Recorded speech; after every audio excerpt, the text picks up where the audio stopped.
When kings play games, they play with different balls.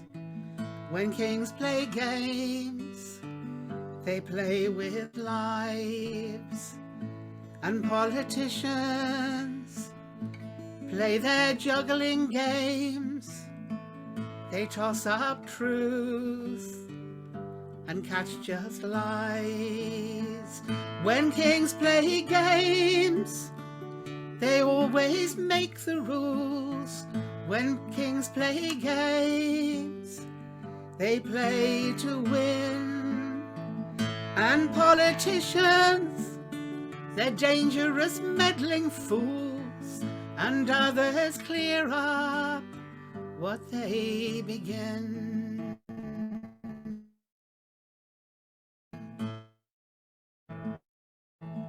When mothers dream, they dream of growing things.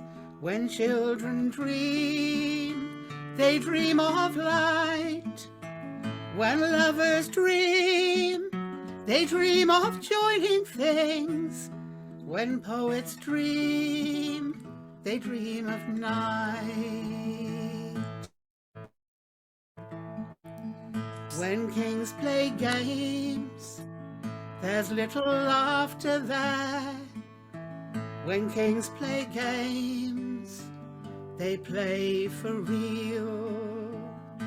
And politicians talk of strategy, hide in their language, forget to feel. When kings play games, they don't play give but take. And politicians, they're just the same. There's no compassion, there's no for fairness sake, 'cause after all they'll say, it's just a game. When mothers speak, they speak of reaching out. When children speak, they talk of fun. When poets, when lovers speak, they talk of gentleness. When poets speak, we see the sun.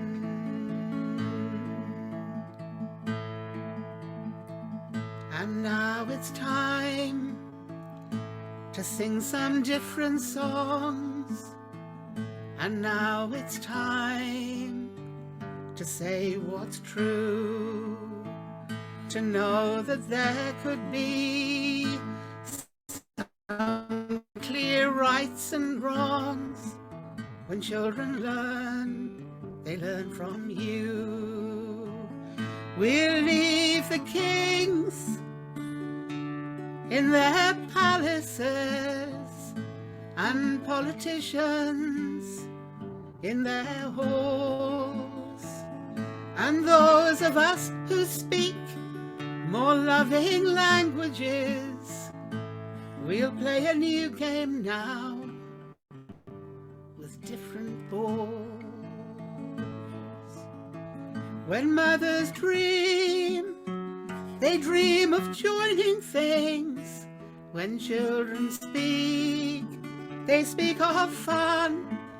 When lovers dream, they speak, we see the sun.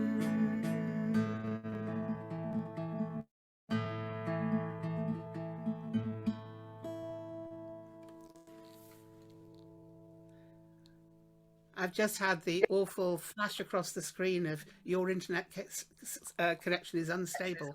So I hope I'm not freezing for you all. But I'm going to move on now to introduce people. We've got this system here of almost tag wrestling where I'm going to introduce the next person and they're going to introduce the next person and so on. So you won't see me for a bit. And so I'm going to be very happy to introduce some very old friends. When I say very old friends, they're not the oldest friends in terms of how long I've known them, that are in the room, but they're close to it. So I first met Julia and Fred, who are under the name of Castlebay. I first met Julia and Fred, I can't think how many years ago. It was 1990s, I think, wasn't it? Oh, yeah. Yes. At, yeah. And it was a meeting set up by somebody who was acting as my agent, but had managed to book me a non-existent tour and basically dropped me into the laps of Fred and Julia. And luckily they were able to deal with me and put up with it. And it formed a friendship that hasn't gone away. So Fred Gosby, Julia Lane, the very wonderful Castlebay. They were open arms, and we still welcome you with open arms. We love you, Anne. So, and you've welcomed us there in Wales with open arms as well. So thank you. Did you want to introduce this one, Fred? Yeah, we heard this song from Robbie O'Connell years ago, and we really have taken a liking to this song. It's about separation and the hope of reunion. It was made from letters of his ancestors who were separated by the Irish famine.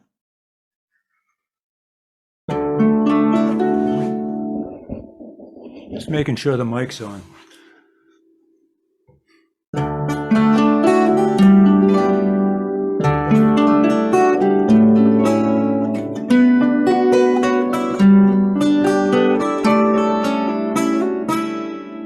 For every hour I'm parted from you, oh, how my heart will be grieving, and each night I lie all alone in my bed. It's only myself I'm deceiving, for love cannot conquer the pain that I feel. Time cannot ease my heart aching. It's only the taste of your kisses so sweet that remind me that I'm not forsaken. There's no fame or fortune of silver and gold can rival the joy you are bringing. Beauty is all in the world that I need. When I'm with you, my heart will be singing. I'll count every moment that we are apart and savor the sweet taste of sorrow that your parting kiss has bestowed on my lips. And I pray that I'll see you tomorrow.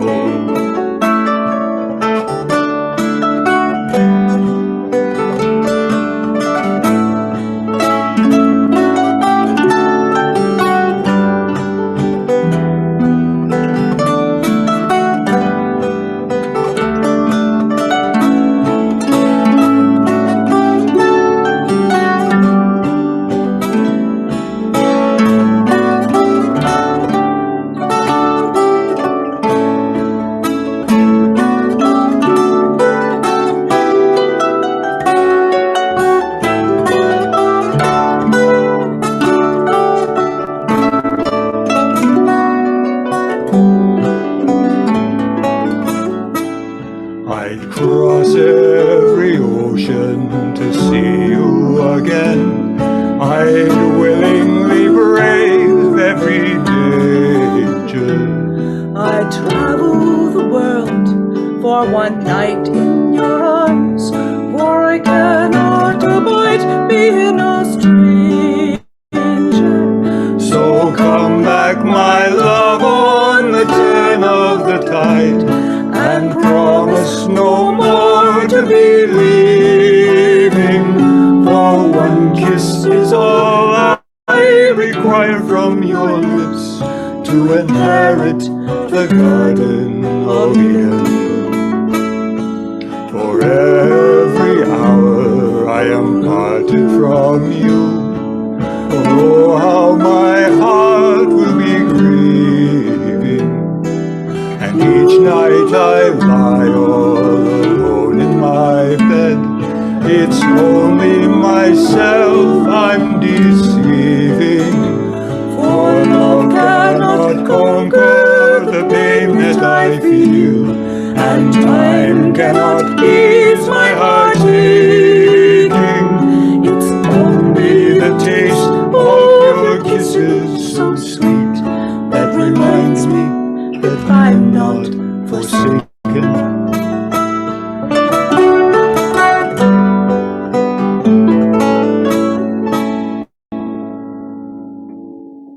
No. Yes. Thanks. Yeah, we just think of all the families that are being torn apart by this terrible, terrible situation.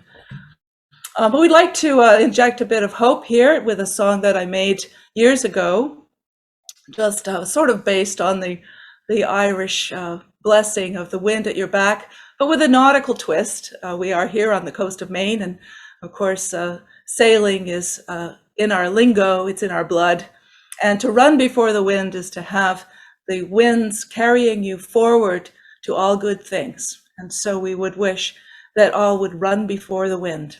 And thank you, Anne, for setting this up. It's just been such a pleasure to be part of this wonderful event that hopefully will help others to run before the wind.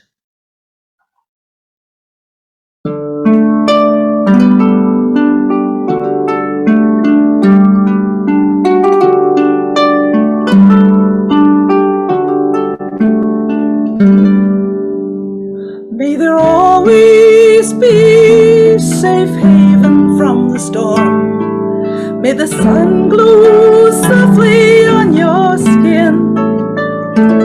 May the stars shine bright. May the dawn come clear.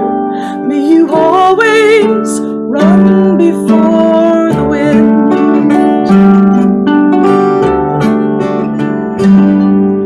May you always find a kind and listening ear.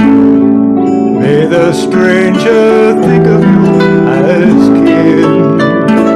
May the stars shine bright. May the dawn come clear. May you always run before the wind. And if the world turns you upside down, remember it keeps turning around.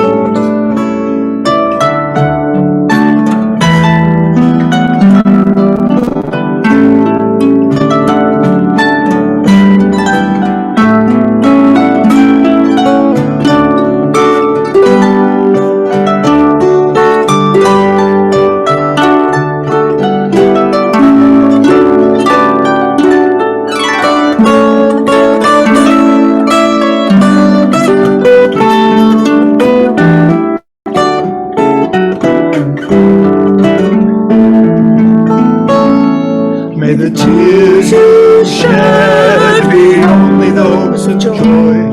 May you always be glad of where you've been. May the stars shine bright. May the dawn come clear. May you always run before the wind. May the stars shine bright. May the dawn come clear. May you always run before the wind.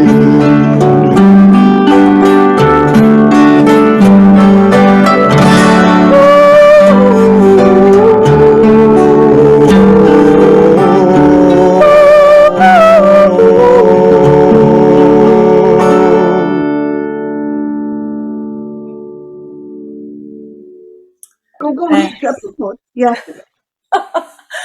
So, Next up is Amy Douglas with a story. yes, so welcome, Amy Douglas. And thank you, Anne, and happy birthday. Thank you. Thank you very much. What an amazing thing to be part of this international gathering tonight. And I'm coming from my own little corner of the world, live and loud from the Welsh Marches, and I realise lots of you probably have no idea what that means. So the Welsh Marches is a strip of land that runs between England and Wales, Powys, Shropshire, Herefordshire and Worcestershire, and what connects our communities are the rivers, the Severn and Wye, the Lug and the Frummie, that join us all together. And those rivers, they each have their own personality, their own atmosphere and identity. And yet, when you look at them, there's never the same bit of water in them twice. And our communities are like that. Some of them are ancient villages and towns. And some people, yes, have been here for generation after generation, but there's always an endless flowing in and out of the people within those communities, while the communities keep their own identity. And hopefully we're a welcoming place to the people that come in. And there are many, many reasons that people come to the Welsh Marches. Some are running away from something. Some are running toward something. Some were just passing through and never meant to stay. Others thought they would live out their lives here, and yet events and time swirled them away. Piotr grew up in Poland, and when he was old enough and when the time came, he went to university in Krakow. And Krakow, it was all that he dreamed that it would be. It was a place that was full of beauty and adventure, and university was an exciting place to be. What Piotr hadn't expected was to meet a beautiful and exciting and adventurous young man and fall in love. And he wasn't quite ready for that. Long ago, when Krakow was still young and when it was ruled by Krak, there was a dragon in Krakow, and it lived in the hillside, a cave that was very close to the river Wisła. And that dragon, it was the terror of all of Krakow. Those days, it was a terrible place to live, Krakow. Those wide wings would cast a shadow over the time, over the whole place. And the dragon would come down picking off cattle and sheep and people. And of course they sent their warriors and their heroes against the dragon, but well, the dragon was just delighted to be served lunch. And soon everybody hid. They hid within their houses, frightened to go outside, wondering how they would manage to get through those dark times. But amongst all the people there was a tailor. And the tailor, he sat and he stitched and he sewed and he thought and he pondered and he mused. And he had an idea. And one day, when those great wings had vanished for the day, and he was pretty sure that the dragon was safe in its cave, he ventured out and he went and he managed to buy one of the last sheep. He took that sheep home, he slit open the belly, he took the intestines out, and he packed the inside instead full of sulphur. And then he sewed up the stomach once again, and hoping the dragon was still sleeping, tiptoed out, took a deep breath, made his way all the way to the dragon's cave, left the sheep outside, and then ran. When the dragon woke up, it smelt fresh meat. Its head came out of the cave, gobbled up that sheep in one bite, and it wasn't until the sheep was halfway down the dragon's gullet that it felt that something was wrong. And it began to burn inside. A terrible thirst came upon the dragon. It stretched out that long neck and it put its head into the river Wisła and it began to drink. It drank, and yet its thirst would not be slaked. It drank and it swelled. Still the thirst raged within the dragon. It drank, its scales separated, its skin stretched, and still it drank until at last, boom! The dragon exploded. Smoked flesh and burnt scales came raining down like confetti from the skies, and the people went outside and they danced and they sang. But it takes time to face your fears. to explode your dragons. And Piotr's skin felt tight, too tight. He couldn't stretch. He couldn't be comfortable within it. He couldn't be comfortable with that man. And so he sent him away. And Piotr's lover followed the river Wisła down to the sea.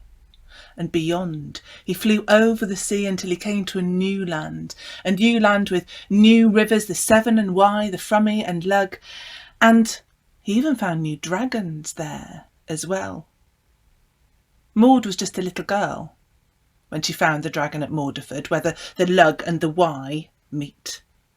It was so beautiful, and he fed it milk, and it grew from the size of a cat to a dog, from a dog to a donkey, from a donkey to a horse, from a horse to an elephant, from an elephant to, well, a full-grown dragon. But dragons don't grow that big on milk alone. Maud had hid the dragon in Hoff Woods, and Hoff Woods became suspiciously silent. There were no birds now flitting from tree to tree, no rustle in the undergrowth, and soon the area around Hoff Woods began to grow rather quiet as well. Sheep were disappearing, cattle were disappearing, people started to disappear. And then everybody else started to take notice. But they'd left it too late. Now the dragon was too big, too fierce, too ferocious. No one was safe against the dragon apart from Maud, and Maud was the only one who wouldn't take up arms against it. And of course, they too sent their heroes and their warriors against the dragon, and, well, that dragon was quite fond of tinned food as well. Cracked them out of the armour, one gulp, they were gone. Nobody knew what to do, until at last there was one man who was sentenced to death. I don't know what his crime was, but he spoke up and said, "Instead of hanging me, will you let me try my luck against the dragon, and then at least my death will be worth something?"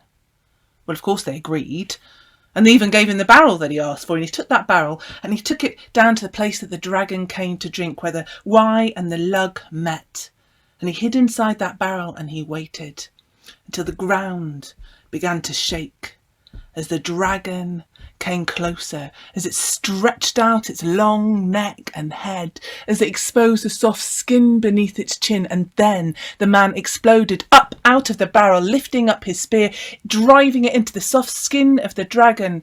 The blood rained down. The dragon collapsed on top of the man, and the two died together. Maud, seeing what happened, came running down, and she threw her arms around the dragon, her tears mingling with its blood, the blood and tears washed away by the rivers.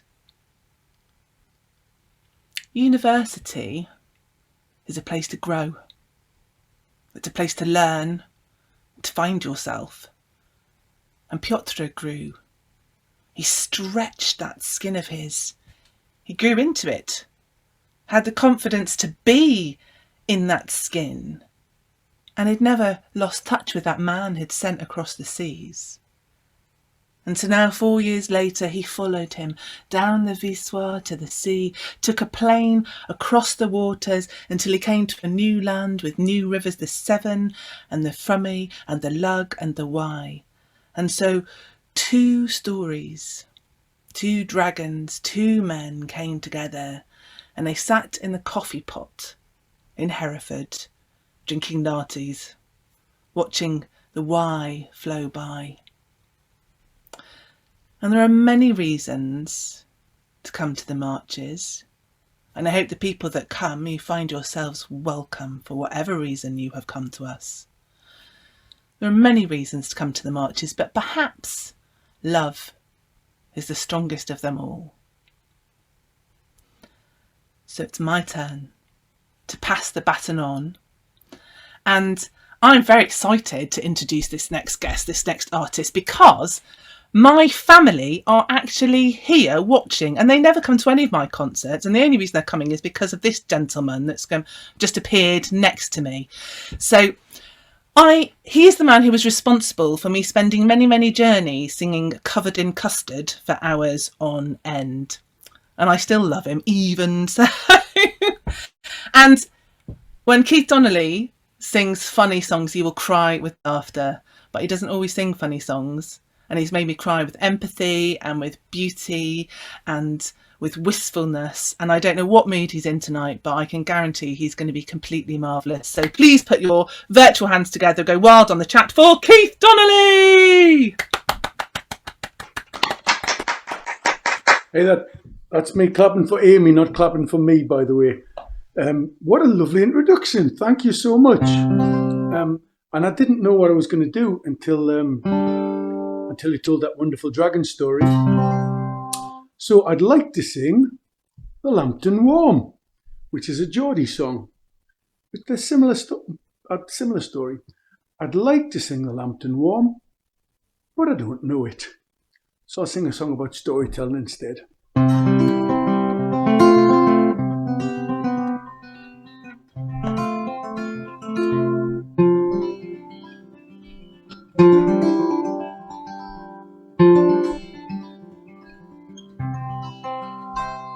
We are overlapping stories, we are shared songs. Morning is faded now, night's coming on, like the whisper of a candle flame when it's gone.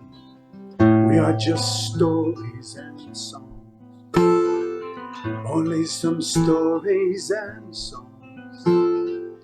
We are just stories, overlapping stories. We're all just tales that this world tells, that this world tells. So when you choose which ones to use, why choose them well? Choose well. We are overlapping stories, we are shared songs. Morning is faded now, night's coming on, like the whisper of a candle flame when it's gone. We are just stories and songs, only some stories and songs. We are just stories, overlapping stories. Sometimes you find the words won't rhyme, they just won't. For happy ever afters and once upon a time. Sometimes we are overlapping stories, we are shared songs. Morning is faded now, night's coming on, like the whisper of a candle flame when it's gone. We are just stories and songs, only some stories and songs. We are just stories, overlapping stories. This is your bit if you want to sing along. Overlapping stories, overlapping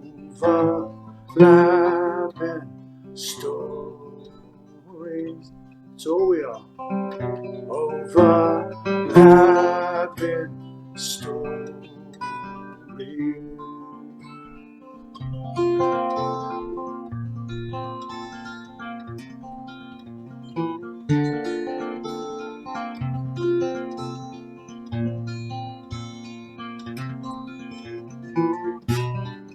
But when you find your songs to sing, your songs to sing,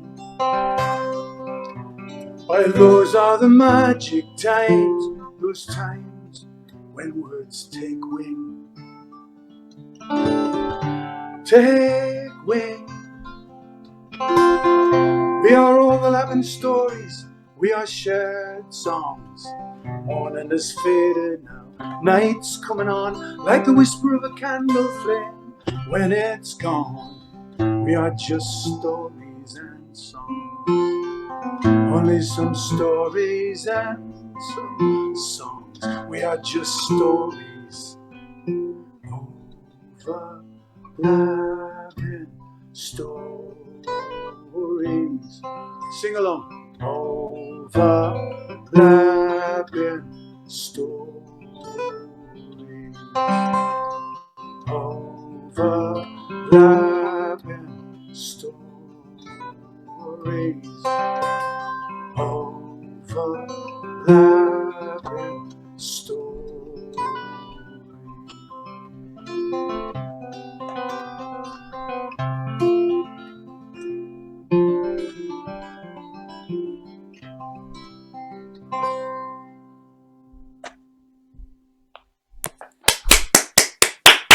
Oh, thank you. Oh, that's fantastic. I got a round of applause there. I heard a singular lot of clapping. That's more than I normally get. So, hey, I'm not used to playing sitting down. This is really weird. But if I stand up, it's going to be interesting if I stand up, so I won't stand up. When they asked me to go on Desert Island Discs, which I reckon they will at some point, when they ask me what book I want to take, I'm going to just ask for the one with the softest pages. So I'm going to do you this. This is the song. The reason I'm doing this song, I did a concert for Ukraine last Sunday in Coventry, and I had a request not to do this song. And it's like, so I've never had a request not to do a song before. So I didn't do it because the woman put a lot of money in. But I'm going to do it for you now. And it's that woman's fault. This is my version of a song you'll all know. So it goes like this. It goes. An old drunk bloke came staggering home one dark and windy night. He sat down by the village pond, 'cause he didn't feel quite right. When all at once a mighty flock of wild sea ducks he spies, a-flapping down on flaming wings across the flipping skies. Quack, quack, quack, quack. Quack, quack, quack, quack. Ghost spiders in the sky. Yes, everybody, that's either the best or the worst pun you're ever going to hear in your lives. Ghost spiders in the sky. Their red eyes shone like zombies as he broke out in cold sweat. They were flapping straight towards that drunk, but they ain't caught him yet. See, they're waddling forever across that duck pond in the sky, a-paddling with their little legs as they cry this baleful cry. Quack, quack, quack, quack. Quack, quack, quack, quack. Ghost spiders in the sky. I'm getting heckled by the little writing on the top of my screen. Their feathers were on fire. Their webbed feet were made of steel. Their bills were black and shiny. Their hot duck breath he could feel. Oh, a bolt of fear went through him as their thunderous wings went thwack. They were flapping straight towards him, and he heard their mournful. Did you guess? Quack, quack, quack, quack. Quack, quack, quack, quack. Ghost spiders in the sky. As the last few ducks flew by, one little duckling quacked at him. If you want to save your soul from ever joining in our swim. I usually do that whole verse in a Donald Duck voice, but not now. Then change your ways right now, old man, or they'll be hell to pay. You'll join the dread dead devil's ducks forever and a day. Everybody sing, quack, quack, quack, quack. Quack, quack, quack, quack. Ghost spiders in the sky. Ghost spiders in the sky. Ghost spiders in the... unfortunately, we can't do anything. What is happening? Sky.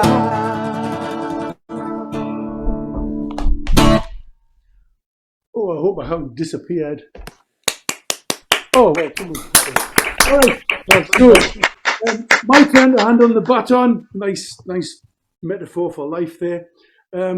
I've seen your next performer numerous times at one of my favourite places on the planet, the wonderful Whitby Folk Week. She is one of the smiliest performers you're ever going to see in your life. Will you please join me in welcoming Sarah Gray? Woo! Hey. Thank you. Thank you. Am I unmuted? Am I unmuted? Yes, Yeah. Sarah, you're unmuted, love it. Okay, that's fine. Lovely to see you, Keith. Lovely to see all of you. Amy, I haven't seen you in such a long time, my dear. Oh my God. And Keith and Sylvia. Oh my, it's just amazing. Lovely, lovely.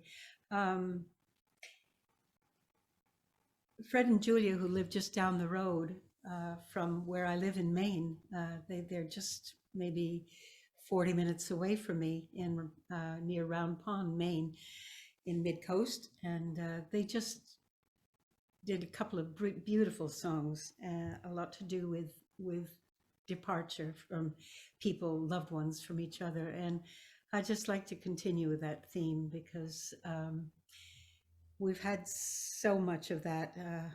Every news broadcast that we get in the Ukraine, from the Ukraine, has to do with loved ones parting, and it's just so devastating, you know, day after day after day.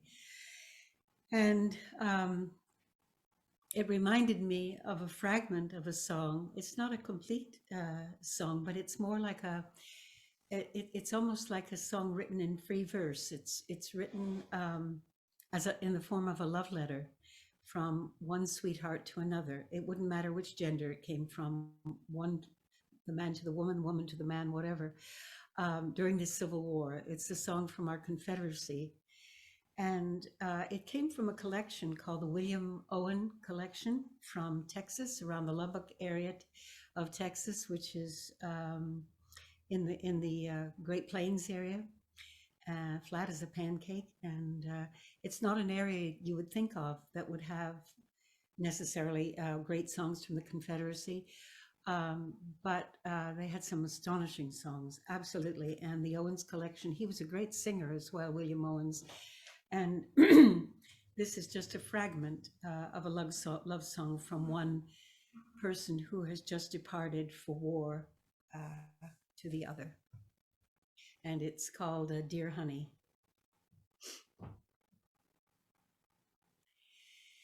These few lines to you, dear honey, faithfully I send. I hope to see your face again, if you will be my friend.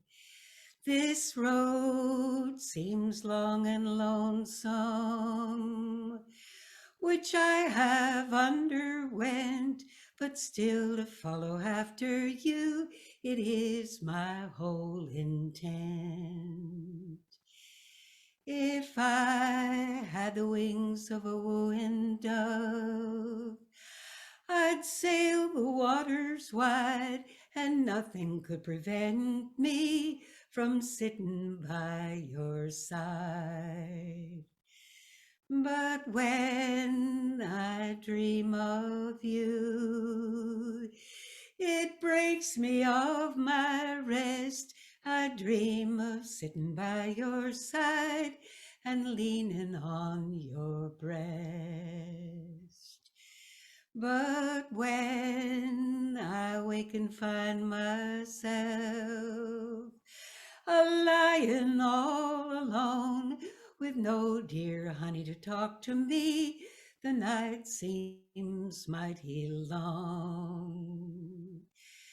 And if your life should outlast mine, and I should never return, pray keep these few lines to look upon when I am dead and gone.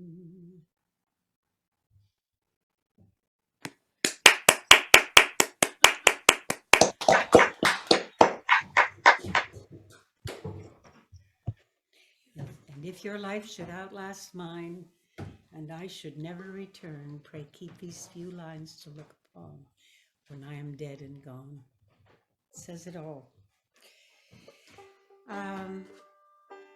This song is from Madison County in the northwest corner of North Carolina, where so many of the great ballad singers came from, and from my dear friend Joe Penland, who Keith mentioned Whitby Festival. Joe's been over a couple of times for Whitby in the past, not recently, of course, because we have to keep rolling the festival over year after year, but hopefully this year it will be on, and hope to see a lot of you there.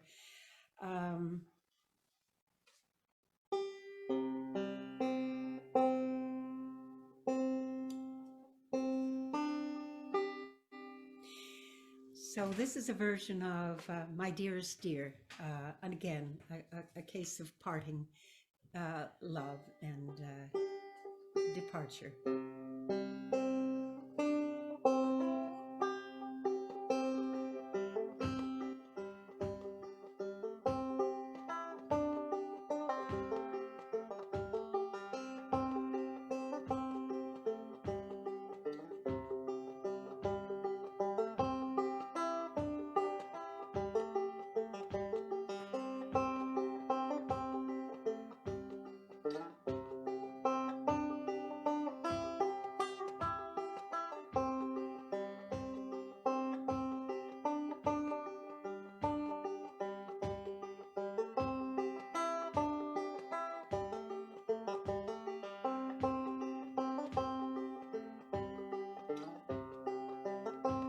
My dearest dear, the time draws near when you and I must part, and no one knows the inward grief of my poor aching heart, or what I suffer for your sake.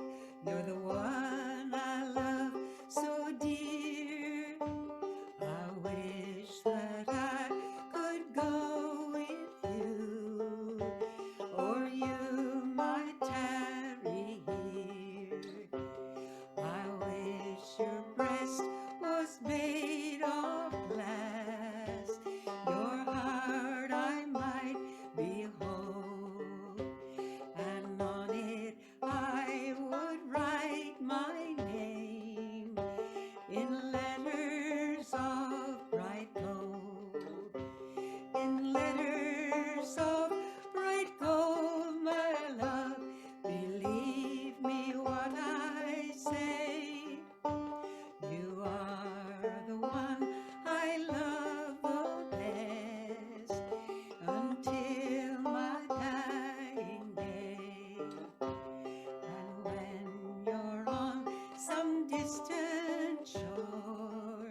You're the one I love so dear.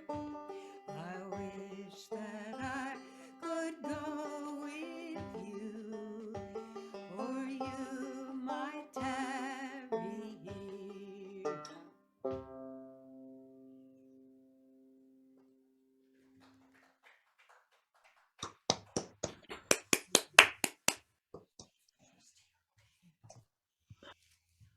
Well, I have not seen Garnet Rogers for I don't know how many years. I think that the last time I remember seeing him was probably Mariposa Festival. I hope I'm right on this, Garnet. Way, way back. I was about 2 years old at the time, I think. But I think that was a most remarkable singer-songwriter and a remarkable guitar player. Please give a warm welcome to Garnet Rogers. So lovely to see you. Oh, thank you, Sarah. It was lovely hearing you. That last piece was just hypnotic. I just loved it. It was great. Wow.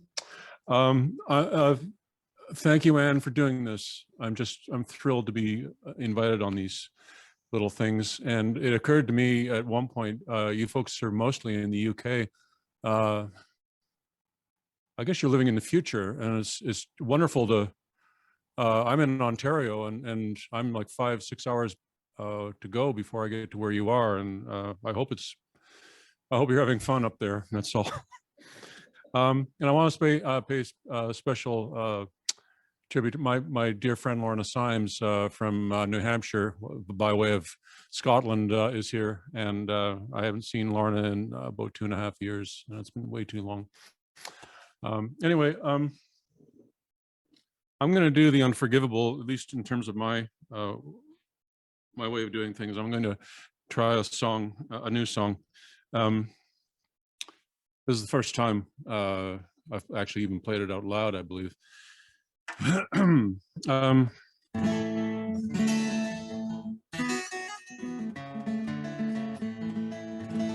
I've been having a difficult online conversation with an old friend from California, and he found out about 3 months ago that he had something that was going to take him from us, and there was no two ways about it. There was no way of treating him for what he has. And so we've been going back and forth, and he's been pretty philosophical, and he's a good guy. His name's Che Greenwood. He lives in Nevada City in California, Grass Valley, Nevada City. And the last message I got from him, he's gone silent. I think he's still with us in a sense, but the last message I got from him, we were just talking about how grateful we were for each other's presence in this world. And it was just something he said. It really got to me. He said, "You're a man I'd ride to the river with." And anyway, this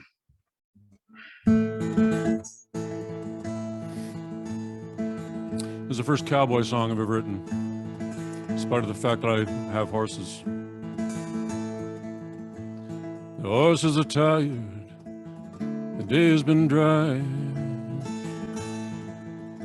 There's a thin crescent moon hanging low in the sky, and the night air's gone cooler, sweeter with dew. I'll ride to the river with you.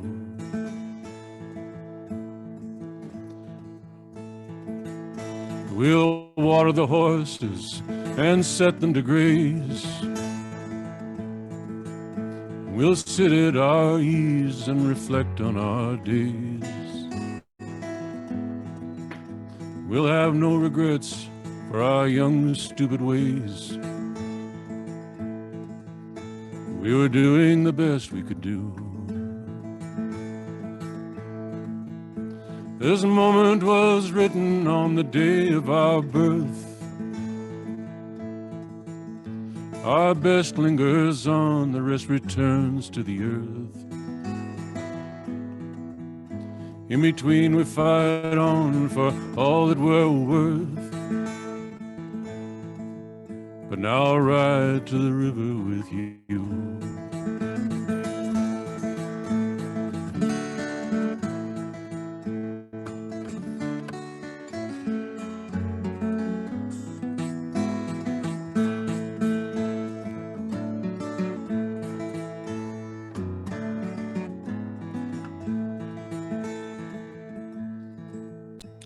The night birds are calling, the hour draws near. Take my hand one last time, let's have no more tears. Take my hand, my old friend, and I'll bid you adieu. And I'll ride to the river with you.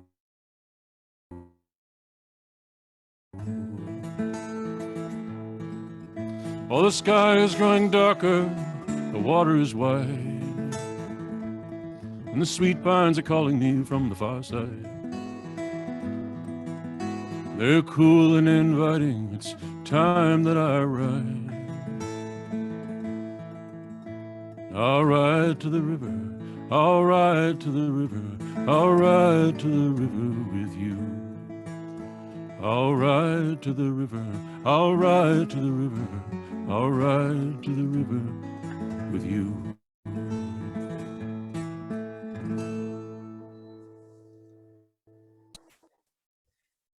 Thank you.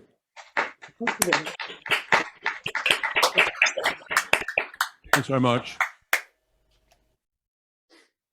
Well, and my friend Lorna will know how insane my back and forth with my friend has been, given the room I'm sitting in. Lorna knows I have way too many guitars, and my friend Shay sent me a guitar, and God only knows what I'm going to do. It's an electric guitar and it's pink. I think I'll send it to Archie Fisher.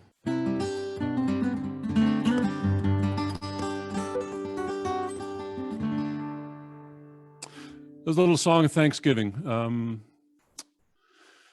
My wife and I have a house in a little town called Canstow, Nova Scotia.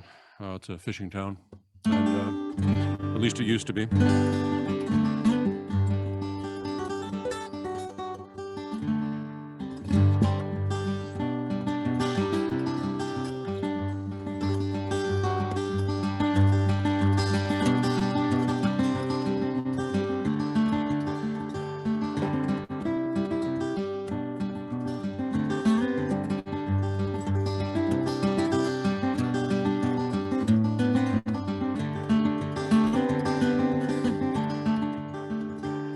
It's a gift to me, this waking in the hours before the sunrise. It's a gift to me, this light that gilds the waves across the bay. It's a gift to me, the silence of this old house in the morning. I watch the sky and the weather, and I begin another day. It's a gift to me, these raucous gulls that wheel outside my window. I watch the sun climb higher and set to fire the morning dew. Small boats outside my window reflect their colors in the water, like gaudy gypsy caravans, bright yellow, red, and blue. There's a young boy tossing pebbles in a tide pool in the channel. There's an old dog on an errand on his way toward the town. I hear the voices of my neighbors. I see a sail out past the island. Sunlight through the gulls' bright wings, slowly circling down. As a boy, I walked these broken roads from sunrise till evening. I knew each stone and tree, that final mile up to the hill. The starlight through the clouds, the dark trees on the horizon. Smell of rain and wood smoke I remember oh so well. Now I walk out past the iron bridge that reaches to the island, past brightly painted houses scattered down along the shore. I build my fire, I boil my tea, I stare out at the water. Once again I am that little kid I was long years before. And there's a heron in the shadows staring at his own reflection. There's a brown trout in the shallows in the lake behind the hill. He waits wide-eyed and silent in the cold and tea-brown water. He's like my heart before I knew you, love. Cold and dark and still.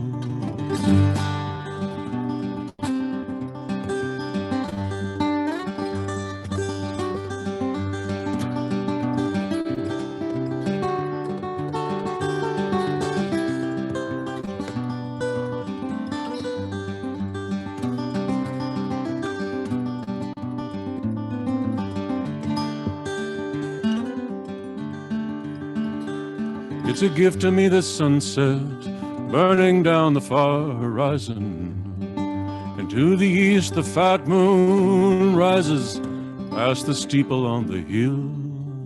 And this day that I've been given to walk and watch and wonder, the night falls upon the little town, the stars are bright and chill. It's a gift to me, these stars that circle slowly around the rooftops. I turn my face to skyward to breathe in their ancient light. My long years hover around me as I stand there in the darkness. The night wind rises up and stirs the grass and whispers past me in the night. It's a gift to me, the sun on the stone, and the sky and the wind and water. This harbor town that opens to a sea of endless blue. As the sky grows bright above me, my cup is running over. Everything I have before me, love, I'd give it all to you.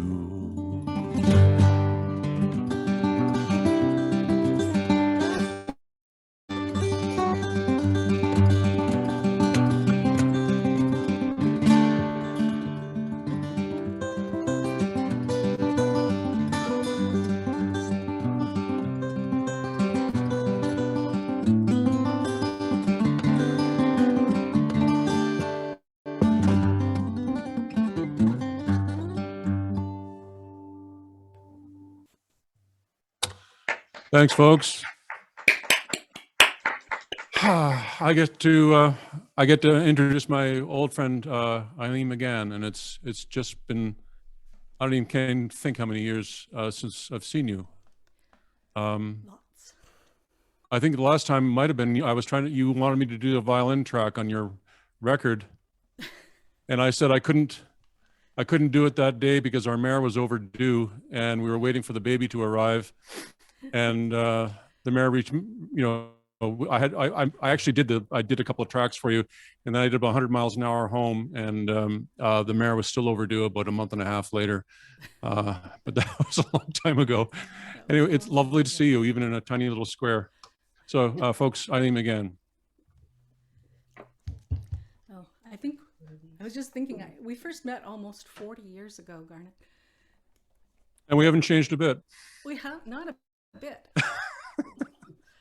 I was just a tiny little folk singer, scared to death, and Garnet was lovely to me and gave me such encouragement and played on a number of my albums, and I've had the privilege of sharing stages with him across Canada at many festivals, and I miss you.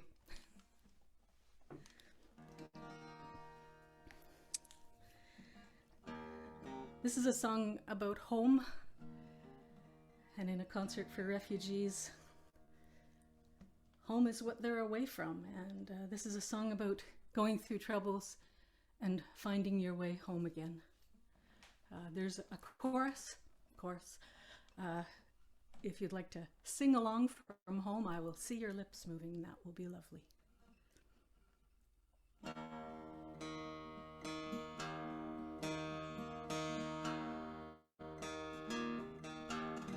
Ferry me home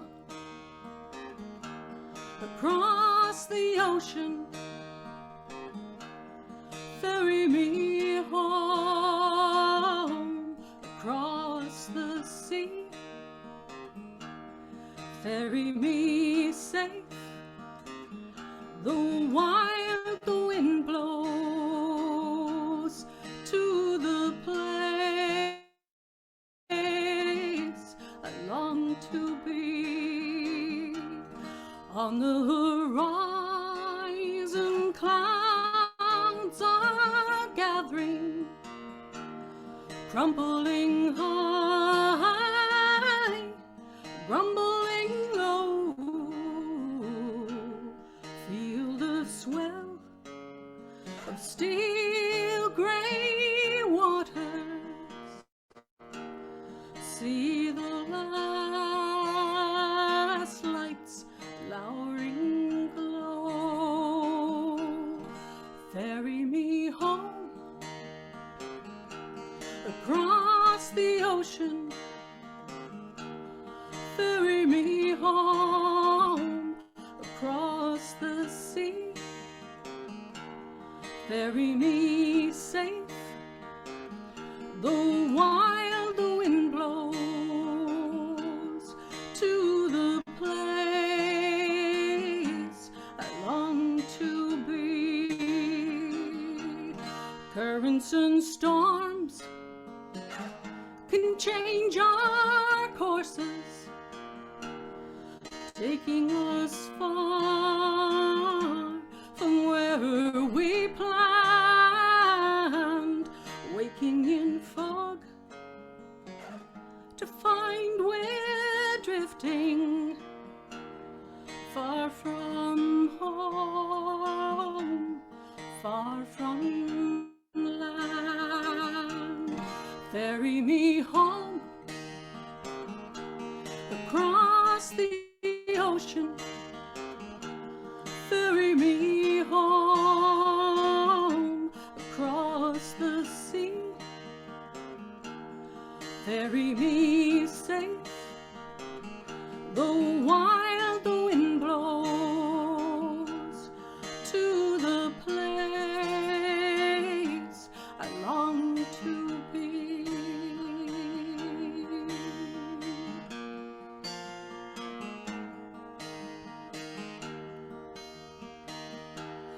Deepening dark, but clouds are lifting.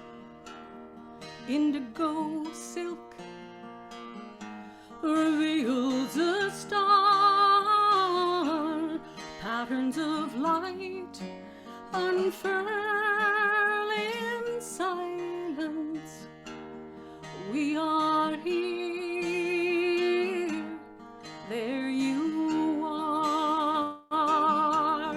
Ferry me home across the ocean. Ferry me home across the sea. Ferry me safe, though wild the wind blows, to the place I long to be, to the place I long to be.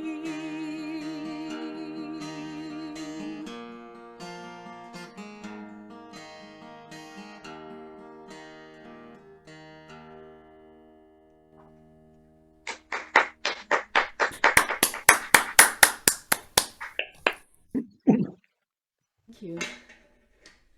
Praying that all those refugees find their way home again. or to a new home. That's good.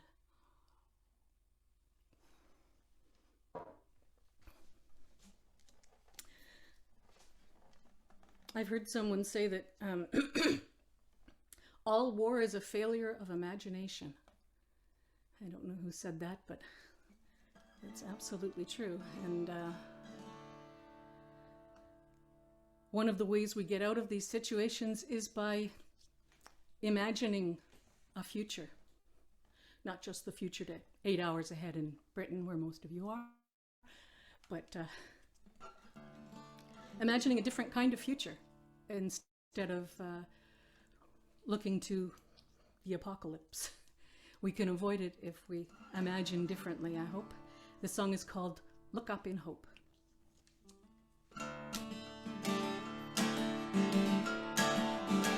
Look up in hope, look up in wonder, where your eyes shine, there your footsteps will follow. Look up in joy, reach out for freedom, where your heart flies now, you'll find yourself tomorrow. No more weeping, no more turning back, no more clawing at the wounds that never heal, no more peering into that darkened room. Time to lift your heart and see what's now revealed. Look up in hope, look up in wonder, where your eyes shine, there your footsteps will follow. Look up in joy, reach out for freedom, where your heart flies now, you'll find yourself tomorrow. No more speaking all of your darkest fears, no more conjuring the things you want to leave. Paint your vision in all of your brightest hues, then step inside the painting and create what you believe. Look up in hope, look up in wonder, where your eyes shine, there your footsteps will follow. Look up in joy, reach out for freedom, where your heart flies now, you'll find yourself tomorrow. If you stare into the shadows, they may swallow you. Looking back, you'll only see what's gone, but gaze into the sky and you'll feel the wings to fly, unfolding from your shoulder blades like petals in the dawn. Look up in hope, look up in wonder, where your eyes shine, there your footsteps will follow. Look up in joy, reach out for freedom, where your heart flies now, you'll find yourself tomorrow. Where your heart flies now, you'll find yourself tomorrow.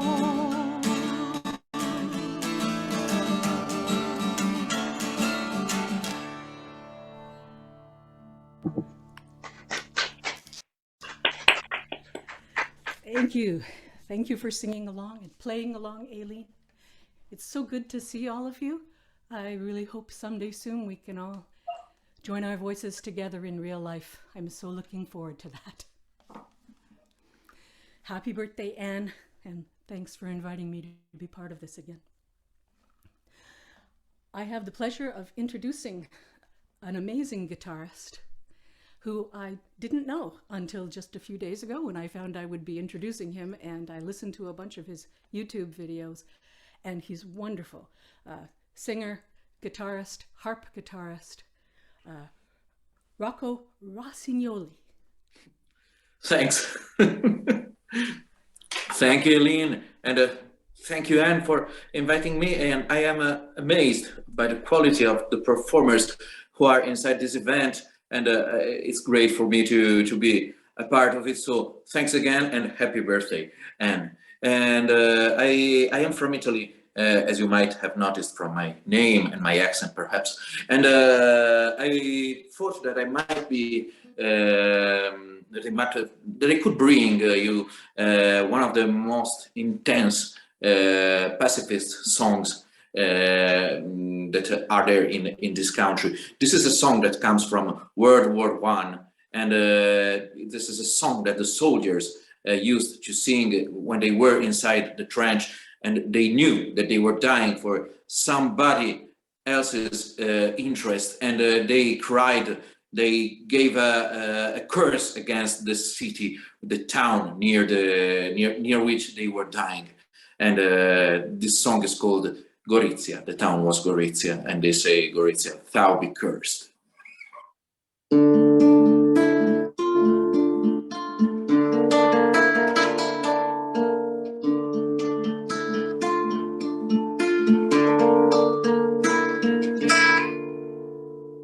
La mattina del 5 di agosto si muovevano le truppe italiane per Gorizia alle terre lontane, e dolente ognuno si partì sotto l'acqua che cadeva a rovesci. Grandinavano le palle nemiche su quei monti, colline e gran valli. Si moriva dicendo così: oh Gorizia, tu sei maledetta per ogni cuore che sente coscienza. Dolorosa ci fu la partenza e il ritorno per molti non fu.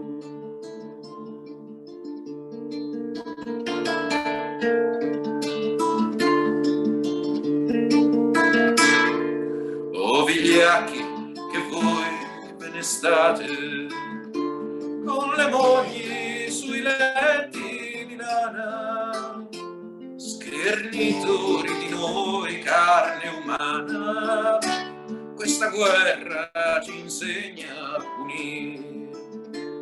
Voi chiamate il campo d'onore questa terra al di là dei confini. Qui si muore gridando assassini, maledetti sarete.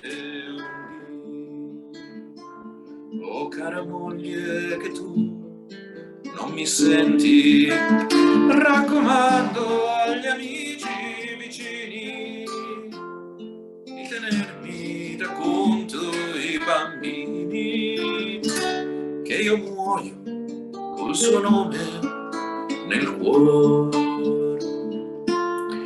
Oh Gorizia, tu sei maledetta per ogni cuore che sente coscienza. Dolorosa ci fu la partenza e il ritorno per molti non fu. Dolorosa ci fu la partenza e il ritorno per molti non fu.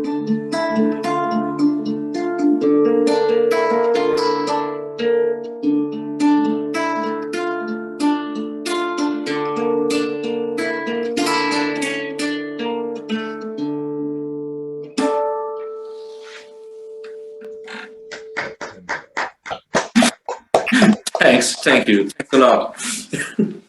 And this is a song against all the words in all the world in every time. I think it is the desperation of the soldiers that are crying from the trenches. We are dying for nothing, and we are leaving our family, we are leaving our children. So this is a song for everybody in the world who must make something that they wouldn't want. They would stay at home with their children when they have, and with their families when they have not, or friends, and so on. And the other song I'm gonna sing you is a song about all those people who always want to imagine. Somebody would say dream, but I think it's not a dream. Those who imagine to make a different world, to make the world better than the world we were born inside. And this is a song I wrote some year ago, and it's called Almen nel canto, which means at least while singing. At least while singing, we don't want to have masters.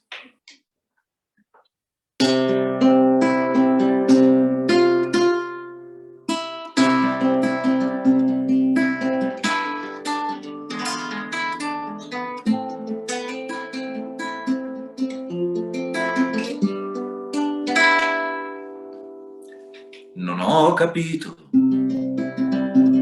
stasera in questo vortice di specchi dov'è che sono e dove è il mio riflesso. Ogni canzone mi pare morta adesso, nella mia casa risuona versi vecchi, ma vorrei tacessi, perché se fossimo abbracciati e soli sentirei il canto che mi stringe il cuore. Vorrei che fossimo vicini e muti per ascoltare dal fondo quel rumore. È un'aria triste, è una canzone fatta di sconfitte che lungo i secoli ha cantato la mia gente. È un'aria bella, ma a parte quello, niente. Non porta in dono dritte di vittoria. È un'aria lenta, è una manfrina lunga e senza gloria.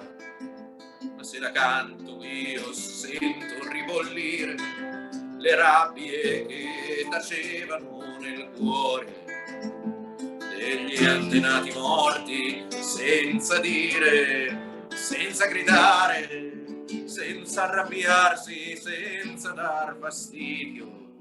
La vita è un male a cui non c'è rimedio, perfino i figli vanno avviati presto a un mondo altrui che loro non hanno chiesto, ma dentro al canto, almeno nel canto, non vogliamo padroni e portiamo un peso sulla nostra schiena, ma non andremo più a incendiarci i sogni come fa attorno al fuoco la falena.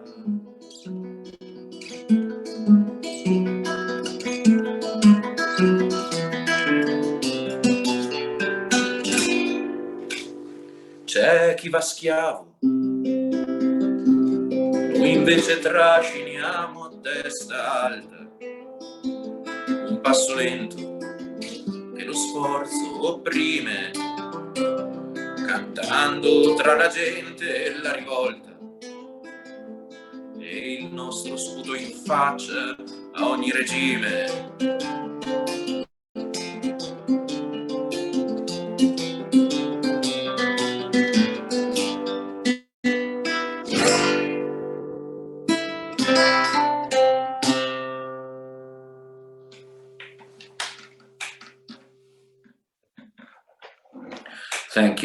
Thank you everybody for staying here. Thank you everybody for playing.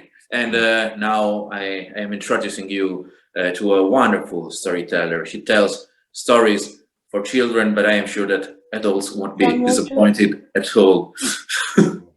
And she is Alison Newsome. Thank you, Rocco. That was lovely. So my name is Alison and I come from Wales. I live in Abergavenny. And happy birthday, Anne. It's really a pleasure to be here tonight. As Rocco said, listening to such fantastic music and sentiments from all over the globe. It's a privilege to be here. My story comes from Estonia. And Estonia is bordered by Latvia and Russia to the east. Once, a lad was harvesting. His family had gone into town to take part in the harvest festival, but he was gathering up the last stalks of wheat before the storms arrived that autumn. As he was sweeping and raking up the wheat into those sheaves and then the stalks, he noticed that even the insects were no longer rubbing their legs together, that there was no bird song. And on the horizon, he saw huge black clouds. Quickly, he laid down his rake. He covered his tools with a tarpaulin, and he made his way down the lane towards his farmhouse. And on the way, he passed the old apple tree on the corner, and under it, there was a stranger sleeping. Well, our lad goes up to the stranger and shakes him on the shoulder. "Wake up, wake up." And the stranger stirs and wakes. Our lad says, You'll get wet. Come with me. There's a storm coming, can you see? Come to my farm. And so the stranger stretches and gets up, and he goes with the lad. The stranger is a handsome man, slightly crooked. One shoulder is higher than the other, but his eyes are a deep forest brown, and he listens intently to what our lad says as they both pound down that road to the farmhouse. And just as they go into the porch, the sky is split asunder by a fork of lightning. And immediately there's a clap of thunder, and the rain, the deluge, comes down. And just at that moment, that old apple tree on the corner is hit by the lightning and topples down. The stranger says, "You've saved my life, lad." The lad says, "That's nothing. Come in out of the rain and take part in a little meal. Have some of the beer and some meat and bread. My family would do the same for you if they were here. And now I'm in charge this evening." And the lad stokes the fire, puts out the provender, and the stranger looks into the fire as though he's reading some kind of message. And finally, he comes out of his reverie and he says, "Lad, I have no money in my pockets to pay you. But listen, one day, and it will seem hard for you to believe this, but one day there will be a war, and they will come knocking on your door, and you will go to that war, and you will fight long years. And when you can't bear it any longer, think of me and look on the horizon, and you'll see a bent, crooked birch tree. Go to the birch tree and knock on it 3 times, and you will see what you will see." And with that, the stranger gets off his chair, walks out of the farmhouse, back down the road, and into the horizon, disappears. Well, the lad clears up the kitchen, and then he goes into town to join his family at the harvest celebrations. He doesn't give a thought to what's happened that evening for a long time. But about 6 months later, the king of his country and the king of another country declare war on each other. And soldiers come to that farmhouse door and they knock hard on his farmhouse door. And his mother opens the door, and there on a list, her son's name. And the son is taken because, you see, he works on a farm. He's good with horses. He'll ride in the cavalry. They give him a fur hat, a great black greatcoat. And the boy, our lad, goes to fight in a different country for many years. And all he sees is misery and mud and death. And he sees people displaced from their farms, children and mothers and fathers. And he thinks of his own mother, perhaps wandering around that empty farmhouse, his father doing all those jobs on the farm without a son to help him. And our lad finds it intolerable. And every day becomes longer than the last until he can't stand much more. And then as he gazes out onto the horizon, he sees a crooked birch tree and he remembers that evening so long ago at harvest time, and the crooked man, the crooked stranger, and he remembers.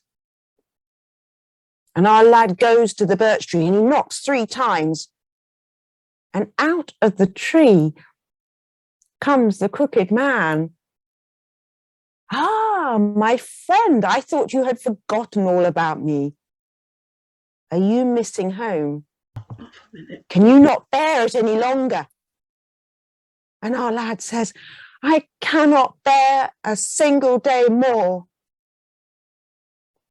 And the crooked man says, then wait and listen. And he calls, boys, boys. And there's an answer from the tree. Yes. What can we do? I need someone who can travel fast. And the first voice says, I can travel as fast as a bird. That's good, but today I want something really fast. And the second voice says, I can travel as fast as the wind.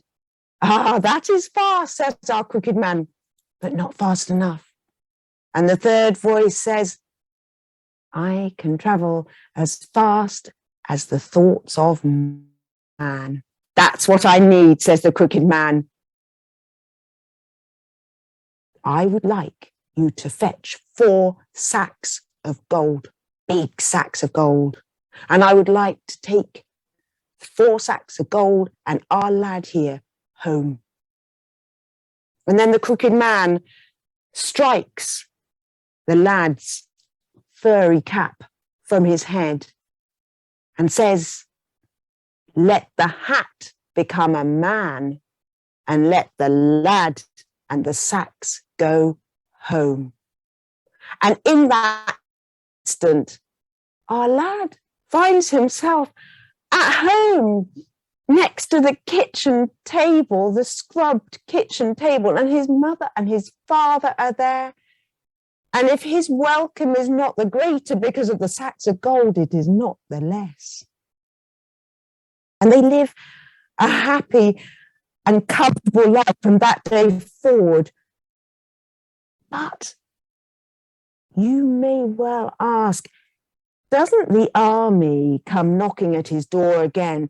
Do they not arrest him because he is a deserter? They do not.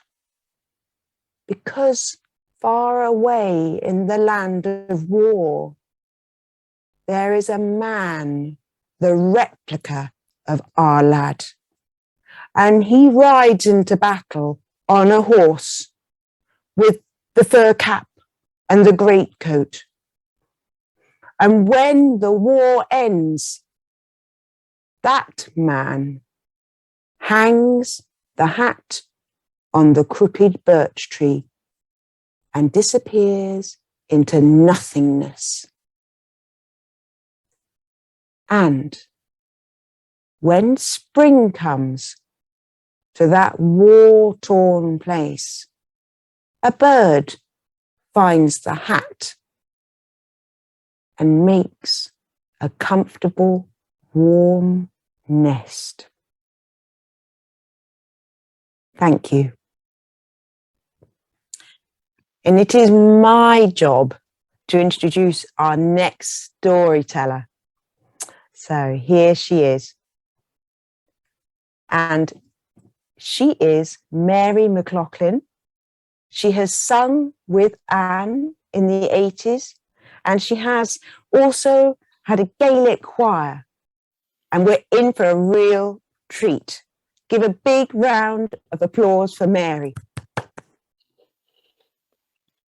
Hey, well, I can't claim to be a storyteller as such, but thanks for the compliment. I'm just going to go back to Rocco, who was just before you, who sung that incredible, passionate song about World War One, because I'm also going to sing a song from World War One. It's a song that actually Anne and I learned when we were touring the States many, many years ago, and had the great pleasure of meeting some of you. It was composed by a man called Will Ramsey, and it was, we were told at the time, composed on the occasion of watching one of his comrades being buried and hearing the last post being played over him. It's got a chorus. I've asked Tamara if she can put that in the chat, and I would love you to sing with me. It's called Worldwide Peace.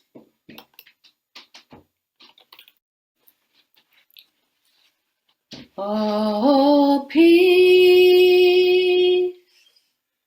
oh, peace, sweet dove of peace, let your white wings encircle the globe. Oh Lord, we pray, we hope every day for the dawning of worldwide peace. Dear Heavenly Father, wouldst thou deign to hear, grant an order that warfare will cease. Grant, gracious Father, the ushering in of the dawning of worldwide peace. Sing with me. Oh, peace,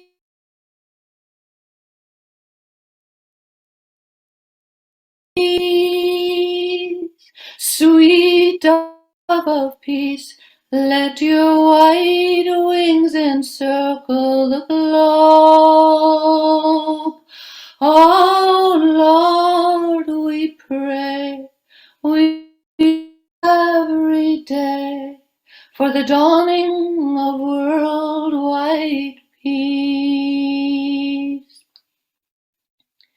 Safe from the slaughter of bloodthirsty rulers, our fathers, brothers, husbands, and our sons. Grant that sweet rivers of peace will soon flow where the blood of our own now runs. Oh, peace, oh, peace, sweet dove of peace, let your white wings encircle the globe. Oh Lord, we pray, we hope every day for the dawning of worldwide peace. turning the weapons of war into plowshares, sowing the battlefields with wheat, feeding the hungry of all of the nations, and living at last in peace.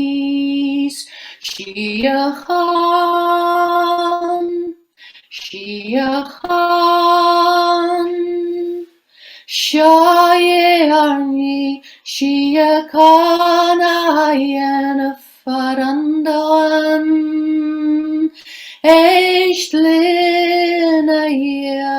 Eishtlina, Tor Trokras, Shia Khan, oh peace, oh peace, sweet dove of peace, let your white wings encircle our globe. Oh Lord, we pray, we hope every day for the dawning of worldwide peace.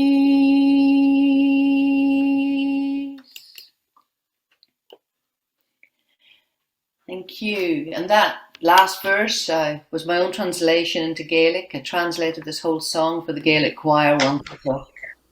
I want to, and Anne, thank you. I missed you. I hoped today, being Anne's very special birthday, I could actually get to Wales and we could sing this together.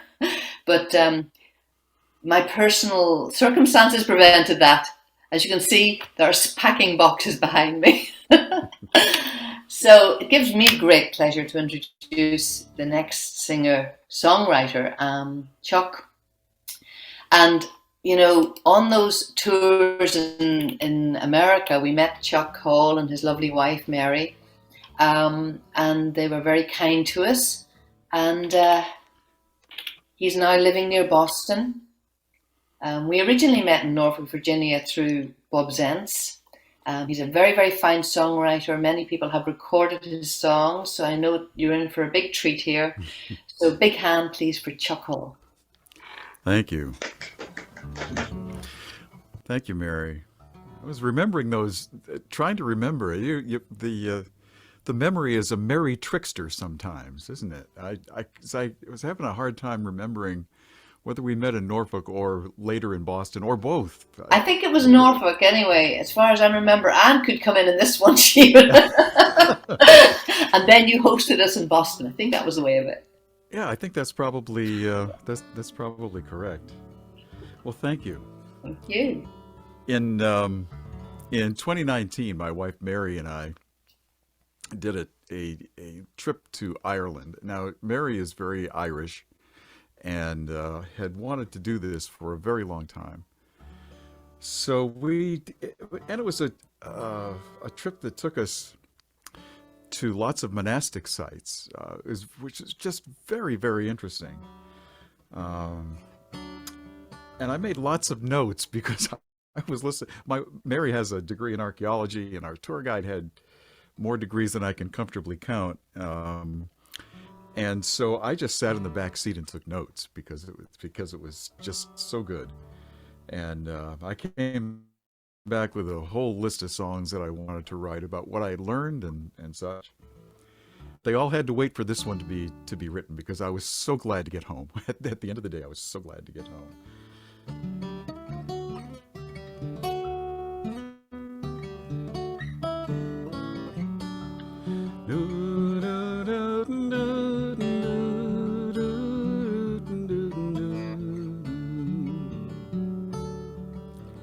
My old bed, my old pillow, my old bathrobe, my old friends, my old books faded and yellowed. It's good to be back home again.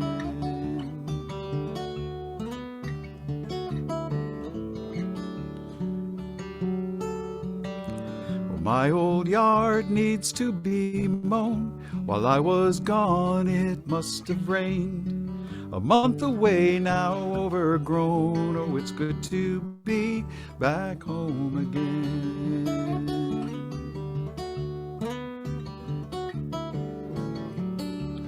Open windows, let the air in. Open wide the back door screen, the one I put that taped up tear in. Oh, it's good to be back home again.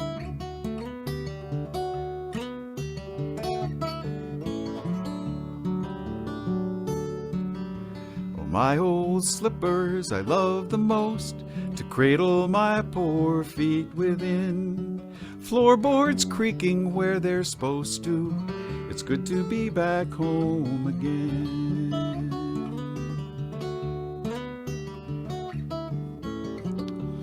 Open windows, let the air in. Open wide the back door screen, the one I put that taped up tear in. Oh, it's good to be back home again.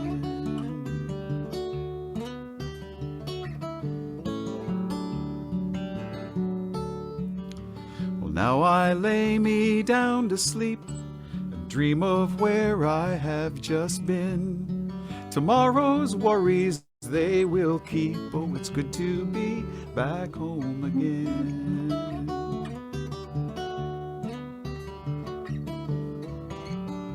It's good to be back home.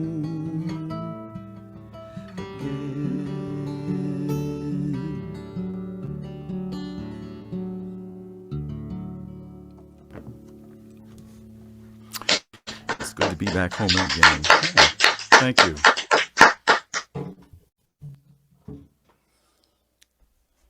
So on the heels of that one, once I get that out of the way, I really had to write this. There came a moment in our tour where, and I don't remember where it was, but we came to a place and Mary asked our tour guide Therese about a particular landmark, something that she wanted to see, and Therese said, "Oh, I know exactly what it is that you're talking about. Remember, a little ways back, we came to this intersection, and we went this way.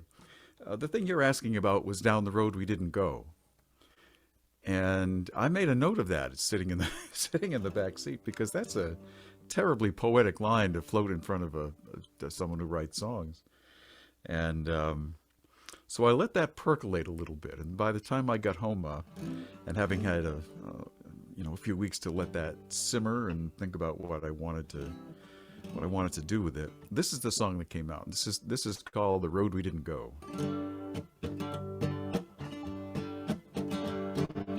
Down the road we didn't go, there's a place we didn't know. We don't know, we can't say the people we might meet today had we gone some other way. It's a secret we are not allowed to know. Getting down the road we didn't go. Roads go ever on and on, down from the door where it began. We are born into this world according to the plan. Not accidental tourists, we sojourners on the road to see the people we were meant to be. Love will guide the pilgrim heart and show every step along the way to go. Down the road we didn't go, there's a place we didn't know. We don't know, we can't say the people we might meet today had we gone some other way. It's a secret we are not allowed to know. Getting down the road we didn't go. Sometimes the path that I am on is overgrown and disappears, and fear has left me hurt and broken, filled my eyes with tears.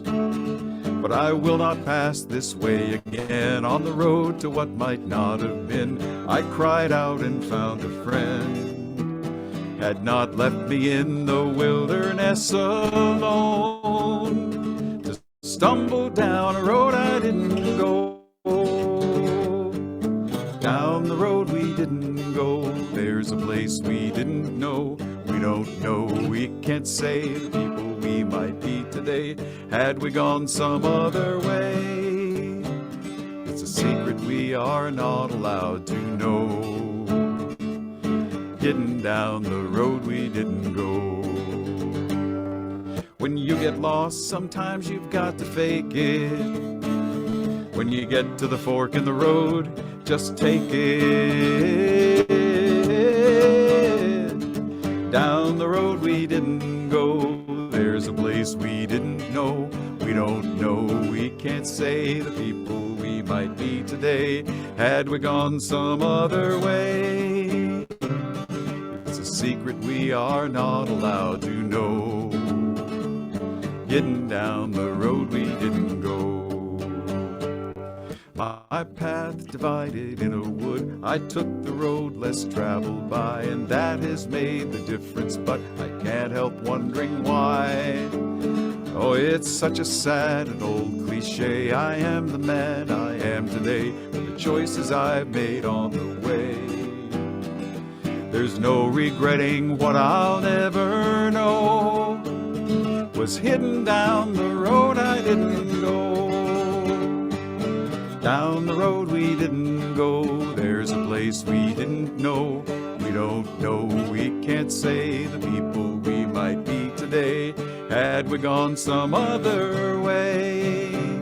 It's a secret we are not allowed to know. Hidden down the road we didn't go.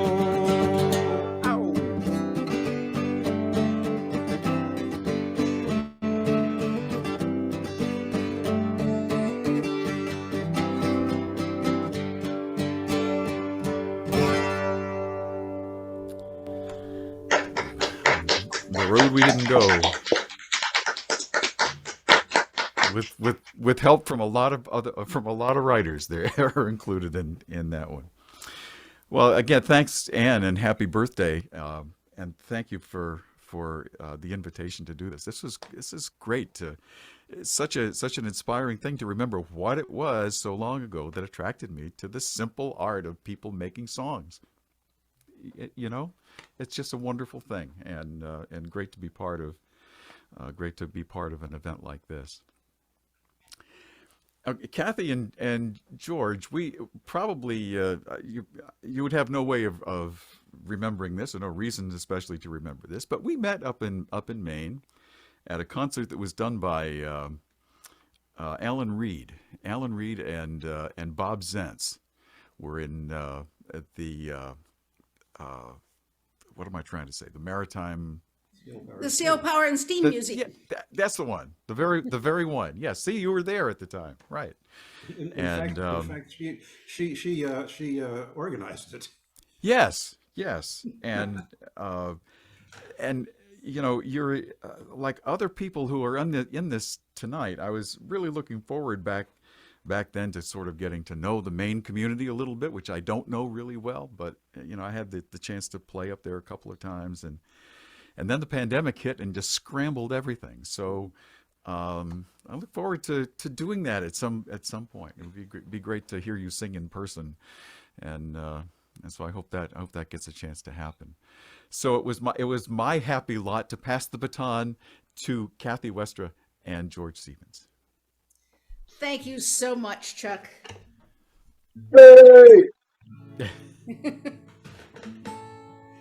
We are sitting here in Sarah and Dave's parlor because they have better internet for Zoom than we do in Owl's Head.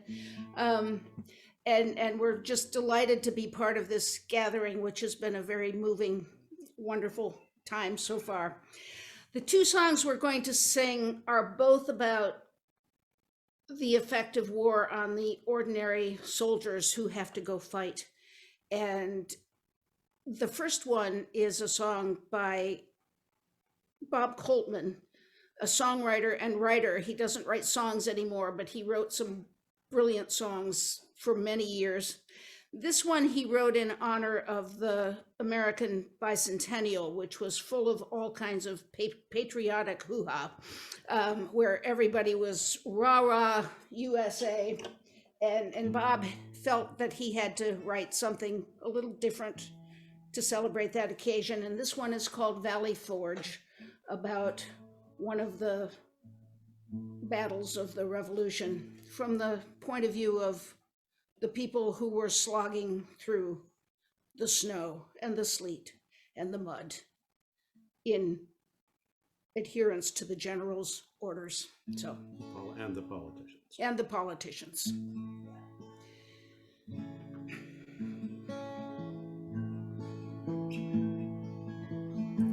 We come down here with our boots on our feet, but we lost 'em somewhere in the snow and the sleet. Pennsylvania winters, the worst kind of cold. What's left of your body can't comfort your soul. So don't you think we should beat the drum or raise some kind of row? Ain't this glorious war fell on hard times now? Don't shake old Charlie, 'cause he's past shaken. Takes angels on high to wake his kind of bacon. Haul out the meat wagon if you've horses to pull. We've got dead enough here to fill it up full.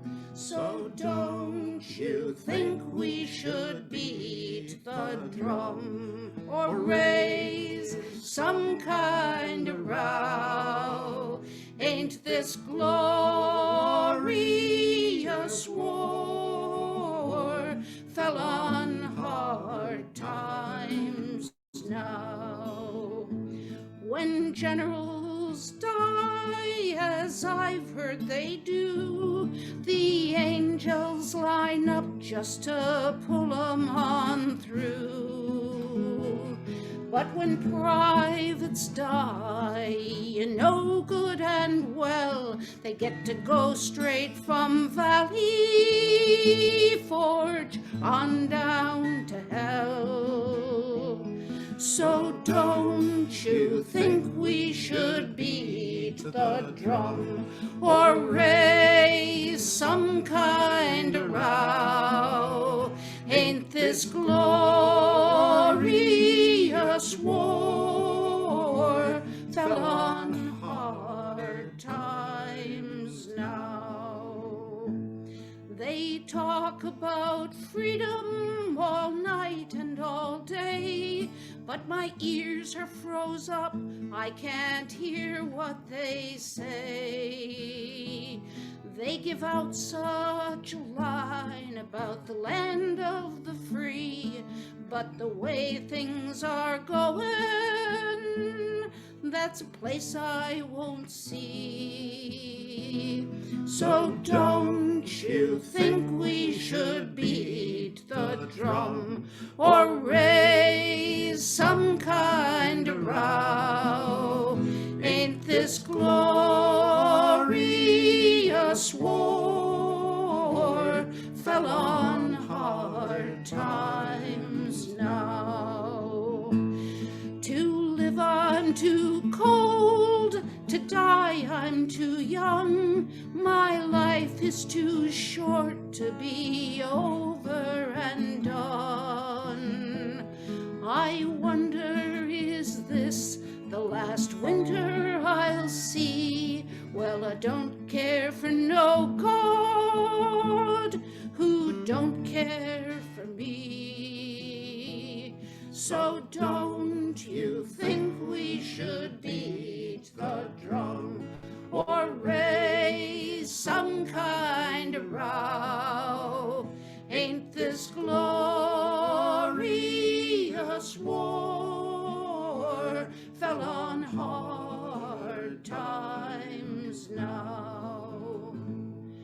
We come down here with with our boots on our feet, but we lost 'em somewhere in the snow and the sleet. Pennsylvania winter's the worst kind of cold. What's left of your body can't comfort your soul. So don't you think we should beat the drum or raise some kind of row? Ain't this glorious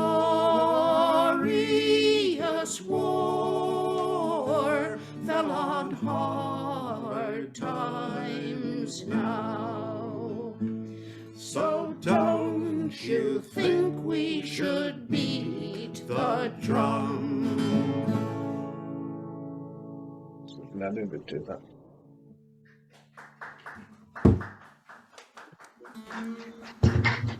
Bob Coleman. Okay, well, I have been an admirer of Rudyard Kipling's writing probably since I was 3 or 4 years old, and my dad read me the Just So stories. I'm going to do one of his barrack room ballads, which were written about the life of the common soldier in the British Army. I was a conscript in the United States Army some 75 years after Kipling wrote those, and they are still the best evocation of what a soldier's life is really like. Afghanistan has been invaded numerous times over the centuries, over recorded history, and it has never worked out well for the invaders, to the point where Afghanistan has become known as the place where empires come to die. This is a poem that Kipling wrote about an actual event that occurred in 1846, I believe, when a British regiment tried to ford across the Kabul River to occupy Kabul city. 46 men and many horses were drowned. Poems put to a tune by the late Peter Bellamy, as were many of his barrack room ballads and other poems. This is Ford a Kabul River.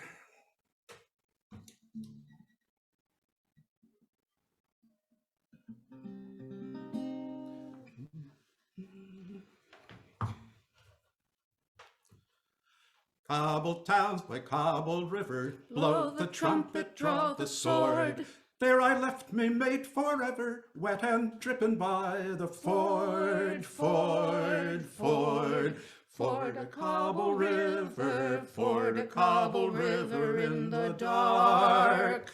There's the river up and brimmin', and there's half the squadron swimmin'. Cross the ford a Kabul River in the dark.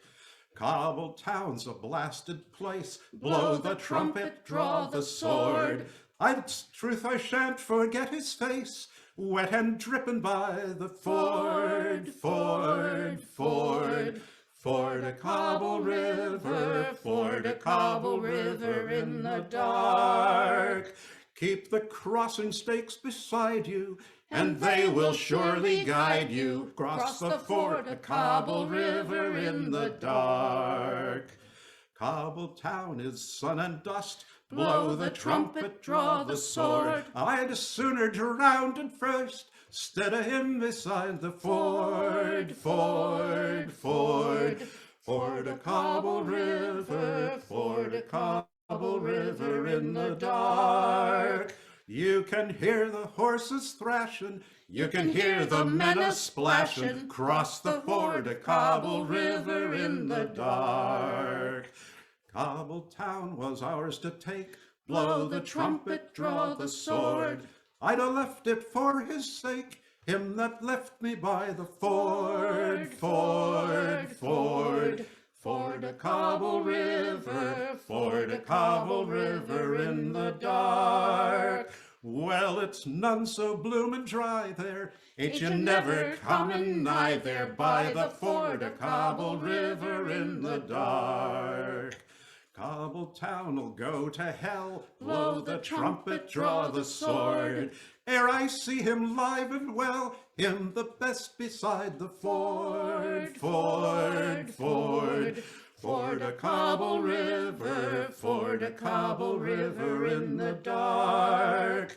God help 'em if they blunder, for their boots'll pull 'em under by the ford a Cobble River in the dark.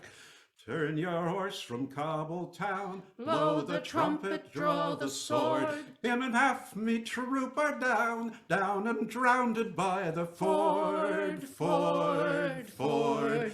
Ford a Cobble River, ford a Cobble River in the dark. There's the river low and fallin', but it ain't no use in callin'. Cross the ford a Cobble River in the dark.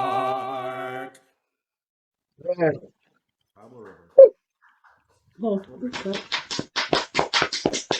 Thank you all. Thank you.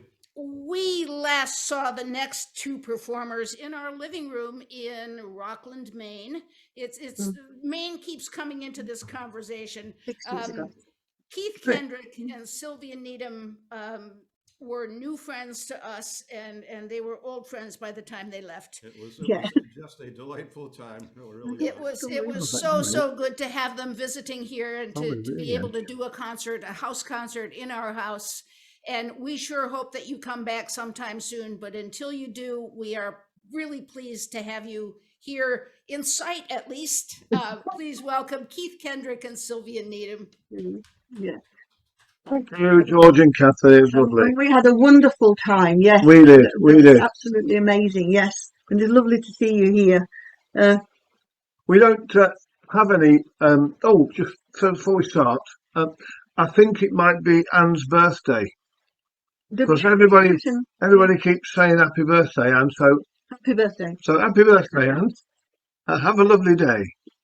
Or is it too late? Oh, never mind. No, it's too late. She's been celebrating since last weekend, and I think it's going to continue until next weekend at least, at the very least. Milking it, no doubt. So Anyway, so we don't have any war songs to do tonight because I think, well, two reasons. We don't have any current ones in our repertoire, and one of them's already been done tonight that we used to do, and the other one is out of bounds at the moment. I'm not going to bother explaining it; it'll take too long.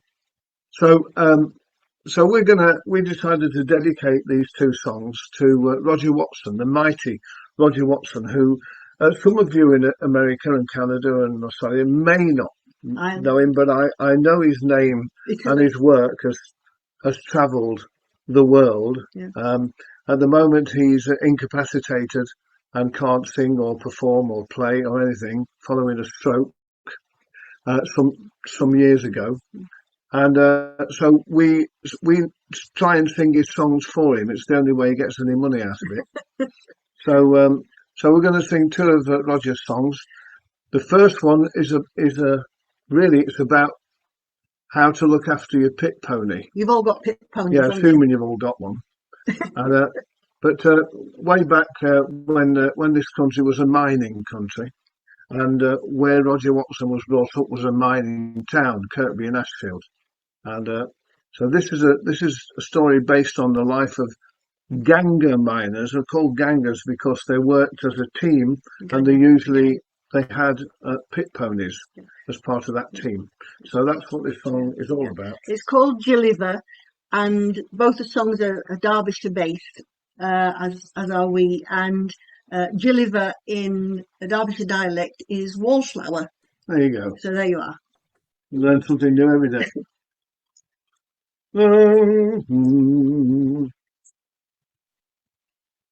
Come, gather round your Gangas wherever you may be, and rest yourselves a little while and listen unto me. I'll tell today a story, and every word is true, of Gilliver, the finest horse a Ganga ever knew. Well, I started driving ponies first when I was 12 years old, and I drove an horse called Gilliver, and he was as good as gold. He never bit and he never kicked at me nor anyone. And when it come to work, I swear he'd pull 1,000 ton. We used to work a rising road and them tubs they ran down free. And at the time I fell in front of them, I was sure to finish me. And felt me day had come, me lads, and I'm telling thee no lie. And it wasn't no use to shout for help, there were nobody else nearby. But I reckon we are cheerleaders as I scrambled down that road. He knew he couldn't have stopped them tubs, it was far too great a load. But I felt his head come into me back and his nose come into me thigh. And he shoved me into an empty stall as them tubs went rolling by. Now the only thing I told the men when they came to look for me, if it hadn't have been for Gilliver, I'd have met me to believe. And it shows us kindness pays, you know, for I'm sure I'm right to claim that if I'd have been cruel to Gilliver, he'd never have done the same. So lads, fill up your glasses high and we'll drink a health around to every man and every horse that works beneath the ground. Let's drink to better treatment, lads, of ponies by their men. And let's remember Gilliver and pass them round again. Roger Watson. Roger Watson. Well, there's another one coming up. This is all these songs basically come from the tellings of his mother. And this is another one which apparently is a true occurrence, based on a bus ride, a local bus ride around Kirby Ashfield from Kirby to Hucknall. Mansfield to Hucknall. Mansfield to Hucknall, and it mentions all the stops in between. So if there's anything that you don't recognise apart from the dialect, generally. It's a bus stop. Yeah, and or a hill, or there's even a pub. And our lovely friend and neighbour Frank Mason, he told us this is a true story because he's driven that route. So not recently, of course, but many years ago. He's driven this route, so every place really exists. And I will say that just in case you're concerned, that no animals have been harmed in the singing of these songs. Okay, so. Oh, wait a minute, what's that? What's that? We're not playing the concertinas because apparently our microphone doesn't like them. No, we did actually have 2 war songs, but we couldn't do either of them because the Zoom doesn't like my concertinas. So this is about a bus ride, a little bit wrong time of year because it mentions it's on Christmas Eve, but after the snow we've had in England, just a little smattering of snow, we thought we'd put this one in because it has been particularly cold. Yeah. Right, okay. Have you told them what it's called? It's called the Christmas Hare.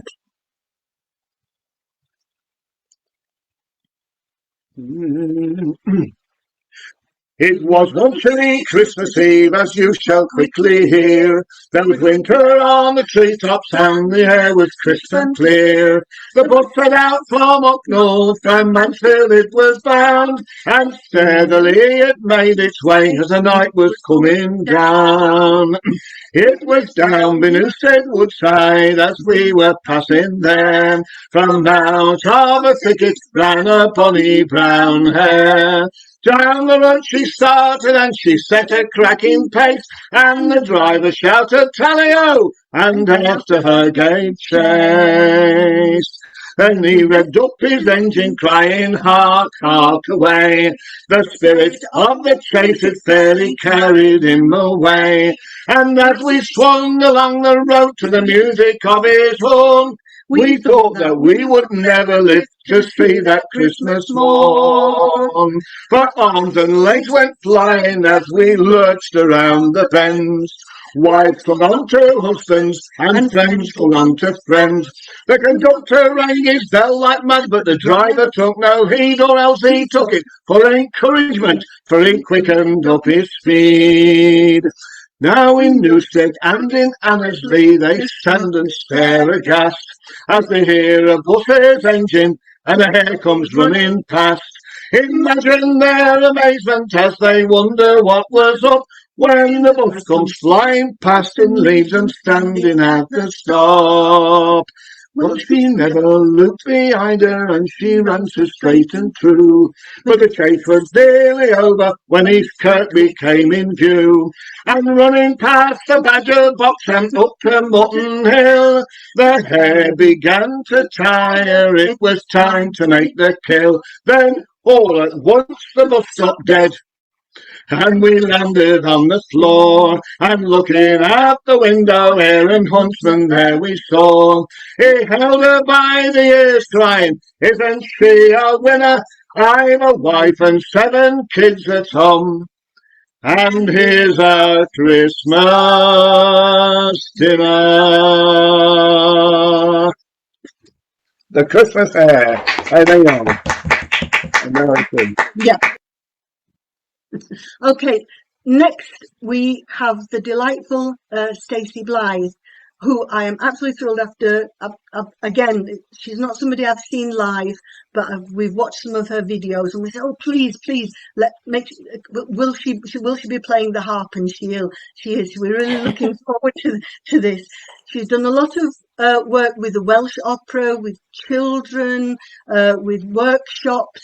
And I don't know if she's going to be singing in Welsh at all. Yeah. Oh, yes. Lovely. Lovely. So we're really excited about this. So Stacey Blythe. Some people think we were singing in Welsh. Okay. Well, it's lovely to be here. I really feel like the new kid on the block, but I feel like I've got a lovely welcome. So I'm really excited to share the story and the song that I'm going to give you tonight.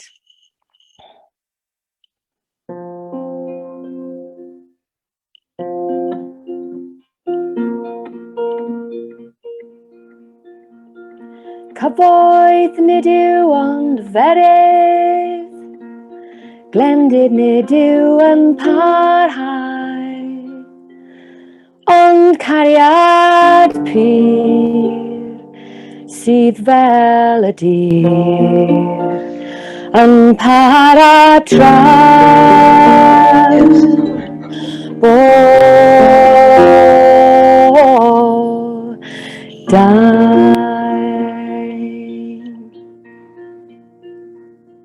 Roedd y coedwig yn oer, roedd y noson yn dawel, roedd y lleiad yn llawn, ac roedd y eira yn drwm.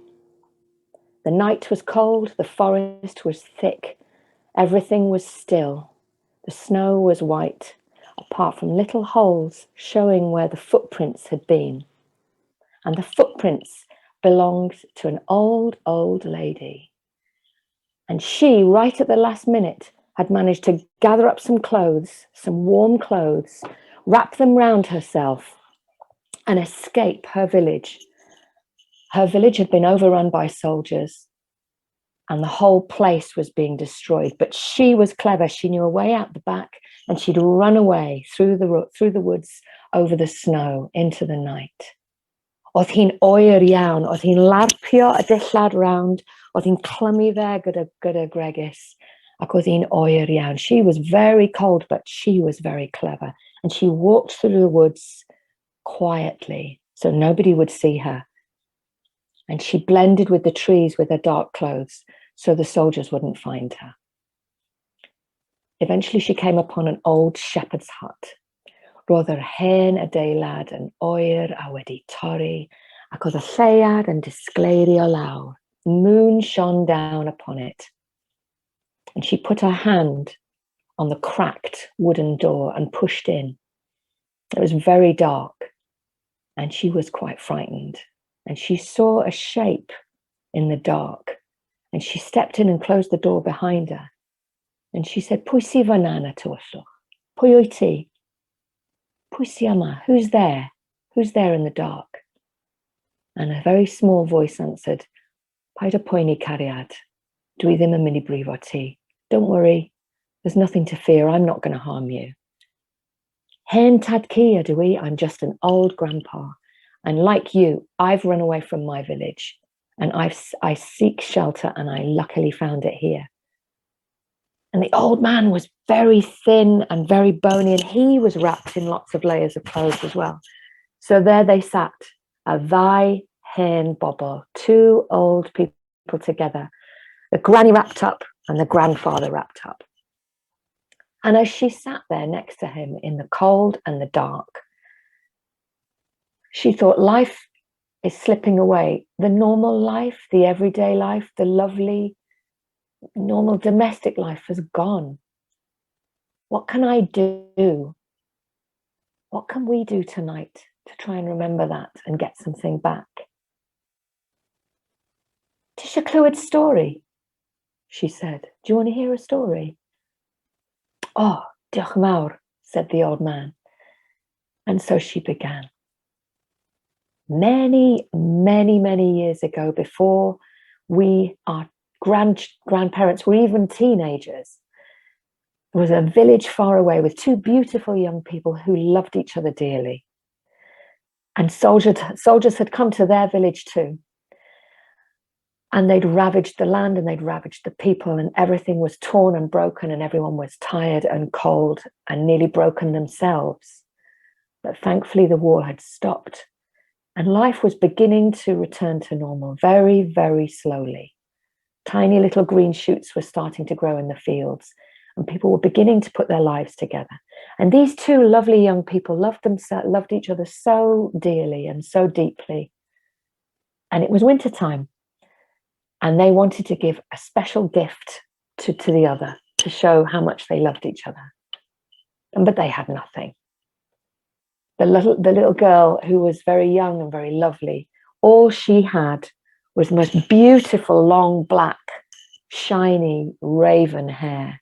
Oedd gwallt hi yn cwmpo ar ysgwydd a wedi disgleirio fel y denydd a deryn du. It shone like a blackbird's wing. And she loved her lovely man, and she wanted to give him a special present, but she had nothing. But she did have her hair. So she walked into the village one day when he was out collecting food, and she knocked on the door of an old lady who, before the war, had used to make wigs. And she knocked on the door, and the old lady opened the door. And she said, "Oh, ti wedi dod I werthu dy wallt, cariad? Have you come to sell your hair?" "Ydw," she said, "I have." And she sat down, and the lady spread her hair on the shoulders. The young girl's hair was ready, and nath e gwallt yn cwmpo a wedi torri, a nath e gorwedd ar y llawr fel tonnau du. Her hair fell onto the floor and lay there like a black wave shining. Two huge tears ran down the girl's face, but she wiped them. She thanked the lady for the money. She got herself together and she walked back through town. And in the middle of the town, there was a tiny little jeweler's shop with only a few things in the window. And she pointed at what she wanted because she'd seen a silver chain. Now, if the lovely girl had a special thing, which was her hair, the young man had a special thing, which was his grandfather's watch. He took great pride in saying to anybody who asked, "What's the time?" "This is the time." He wound it and he kept it in his hand. She had her hair. He had his grandfather's watch. She's arrived at the jeweler's shop. She has the money in her hand from her hair. She passes it to the man and she buys a beautiful silver watch chain and she holds it tight and she says, "Bydd fy nghariad yn caru hwnna. My love will really be happy with this gift." And she wrapped it safe and she went home. Now, while this was happening, the young man had also gone to the village, and after collecting some bits and pieces for food, he passed the same jewelry shop. And he thought, "Fi mynd I werthu oriawr fy tadci. A gyda arian yna, fi'n mynd I prynu rhywbeth. I'm going to sell my grandfather's watch. And with the money I get, I'm going to get something special for my love. And he'd seen 2 beautiful silver combs in the window. And he knocked. And he went through to the jeweler's shop. He pointed at the 2 tiny little silver combs, beautiful combs to put in the hair. And he said, I'll have those, please. And he passed his money over and he held the combs soft, put them safe, wrapped his coat around him, and he went home.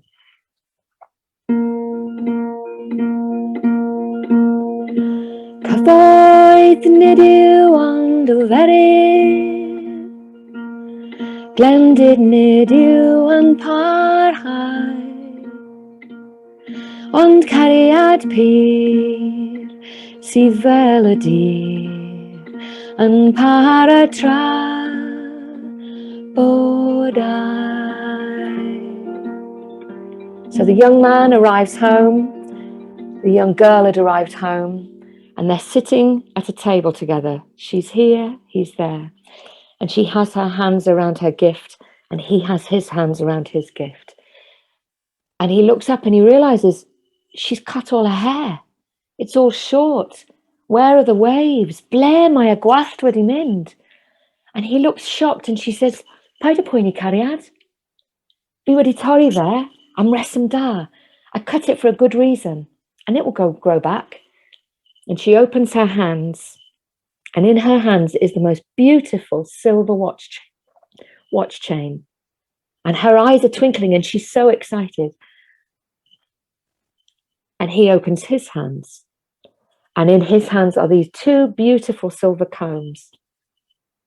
And he says, I sold my watch to buy the chain. And she says, he says, I sold the watch to buy the combs. And she says, but I sold my hair to buy the chain. Each, as they sat across from each other, reached out their hands, and they realized what they had between them was greater than any gift, the love they already had. So back in the shepherd's hut, the old lady and the old man are sitting in the dark, and she's finished the song and she's finished the story, and she turns to him and she says, Ma bron noson Nadolig. It's almost Christmas night. Fi eisiau roi anrheg I ti. I'd really love to give you a present. Does dim byd gyda fi. I haven't got anything. Fi'n gwybod. I know. Heno, fi'n roi y ser yn y nefoedd I ti. Tonight I give you all the stars in heaven, said the old lady to the old man. And the old man thought for a minute, and he looked up and out of the cracked glass through the window in the shepherd's hut, and he saw the beautiful, full, silvery white moon, and he said, Heno, fi'n roi y lleiad llawn I ti. Tonight I'll give you the full moon as a present. And then the old lady thought a little longer, and she said, I will give you the most special story, the most special present. The story that I just told you will be my Christmas present, and please keep it and look after it and cherish it. That's my Christmas gift to you. Ond cariad pur sydd fel y dyr yn para tra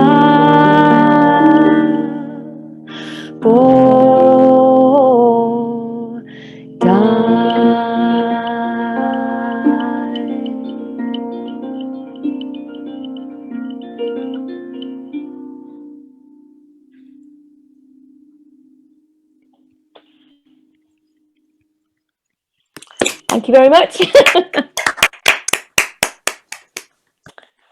That was quite nerve-wracking for me because I've not told in 2 languages before, and I've never told that story before. So thank you for tonight making me push myself to a new place. I'm really excited to introduce the next person because I've been stalking her on YouTube and I've watched lots of her songs. Aileen Vance.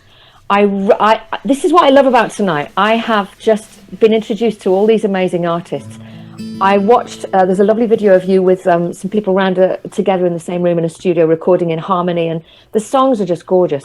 She's traveled across the US and Canada and the UK and Mexico, and her beautiful rich-toned hand-built guitar. I know you know this is from your website, but I did practice it, so hopefully it's coming across okay.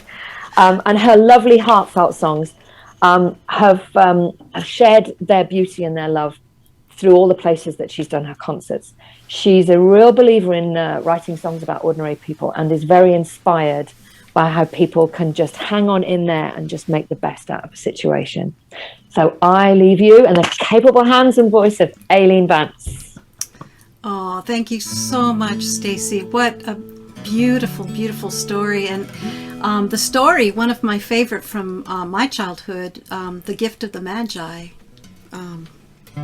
O. Henry wrote that story out. So it's so beautiful to hear that. It's so beautiful to see everyone and hear everyone and just to feel everyone listening. I switched my view so I could see all your faces. And I just put the chorus to this song that I'm going to sing into the chat. I think it's disappeared once, but you'll have to scroll back and find it because I want to see all your mouths moving and singing it. I hadn't planned on singing this song, but as everything has been happening this afternoon, I just felt like this was one that I wanted to sing for you all. This is a song I wrote a long time ago with Pat Humphries, who is also part of the duo Emma's Revolution. And I haven't sung it for a really, really long time, but one of the times I can remember singing it in the past, I was with you, Anne. And I don't know if you remember this, but we went to the Dartford Folk Club together. And I sang this song. And after I did my set, a man came up to me, and I don't remember who he was, but he was another folk singer from England. And he said, "Do you really believe all that crap about peace and love and hope and understanding?" And I did then, and I said yes, and I still do. And it's wonderful to just, I think, still have that feeling that these songs that we share and these small things that we do make a difference. So there is a chorus. I hope you'll sing along. And I'd like to dedicate this to Tamar. Show your face, Tamar. Because Tamar works for Beyond the Border, and that's what this song is about. There's a lesson I'm still learning as I walk onto the stage. We've been taught to keep our distance, to prove that we are brave. Borders drawn, labels called out, to keep hands from joining hands. Can I reach across the border? Can I tell you who I am? Can I reach across the border? Can I tell you who I am?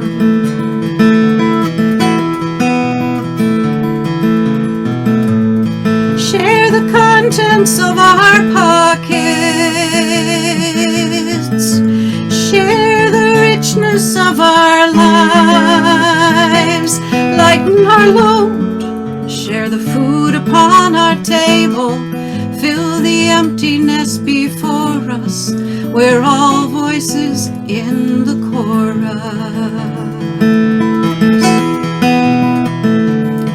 And though our words may come out differently, there's a bond in all the sounds.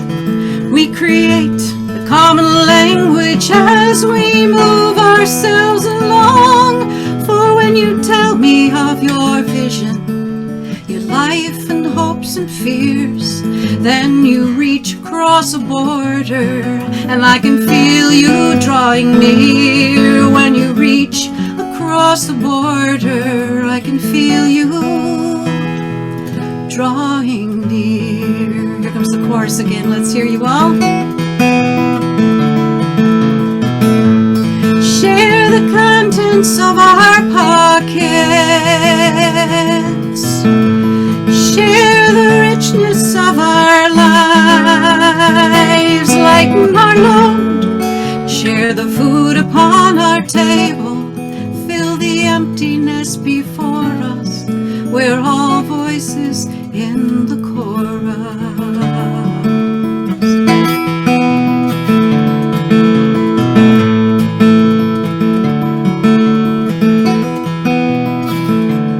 We've been told we can't find harmony if our styles are not the same. Cannot learn to love each other, can't pronounce each other's names. Borders made by those who profit when we're separate and at war. Oh, let's reach across the border, make the sounds and open the door. Let us reach across the border, make the sounds, open the door. Last time through, share the contents of our pockets. Share the contents of our pockets. Share the richness of our lives, lighten our load. Share the food upon our table.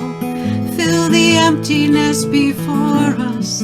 We're all voices in the chorus. We're all voices in the chorus. We're all voices in the chorus. We're all voices in the chorus.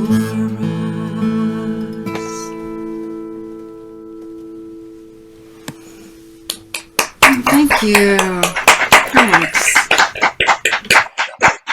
I want to give a little shout out here while I change my picks to our good friends Dan and Benny in Amarillo, Texas, who've been trying to get on this whole concert event the entire time and having frustration with their Wi-Fi connection. So Dan, I'm super happy that you made it for that song.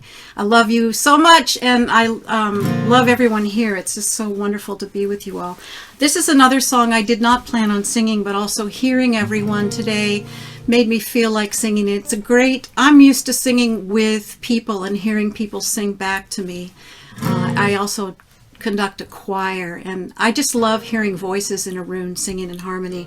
This is a song that's by Steve Earle that I just love, and it wasn't intended to have a chorus, but my good friend Annie Patterson makes the first verse into a chorus and repeats it. It's called I Am a Wanderer, and if you have a Rise Again songbook, it's in the traveling section, so you can learn it. And the chorus goes like this. I am a wanderer, feet on the ground, heart on my sleeve, and my head in the clouds. I own the star above some distant shore, wandering evermore.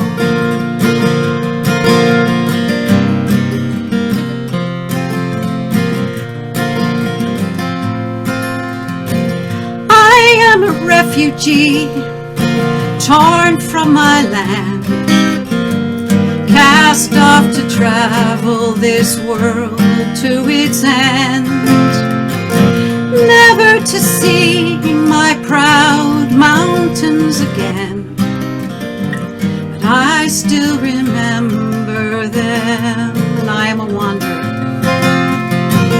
I am a wanderer, feet on the ground, heart on my sleeve, heart on my sleeve, and my head in the clouds. I own the star, I own the star above some distant shore, wandering evermore.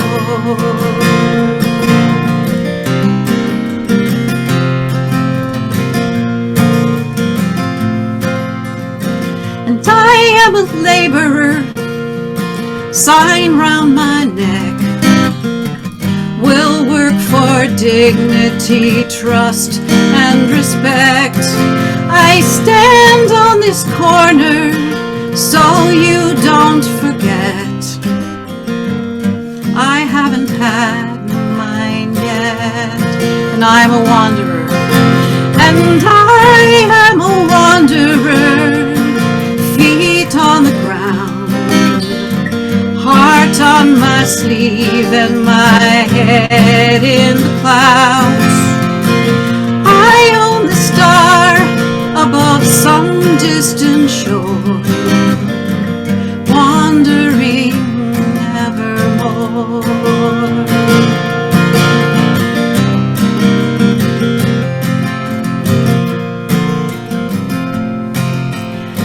And I am a prisoner, pacing myself, 3 steps and back in my corner of hell. Lock me away and you swallow the key, but someday I shall be free, and I'll be a wanderer, feet on the ground, heart on my sleeve, and my head in the clouds. I'll own the star above some distant shore, wandering evermore. Oh, wandering evermore.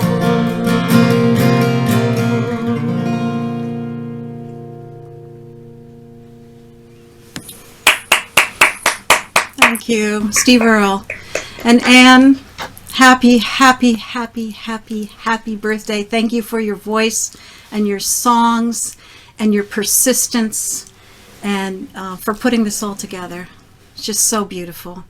And now it's my great honor to be able to introduce the almost to last performer. Thank you so much, everyone, for sticking around, for everyone. It's been so worth it to just sit here and drink this all in.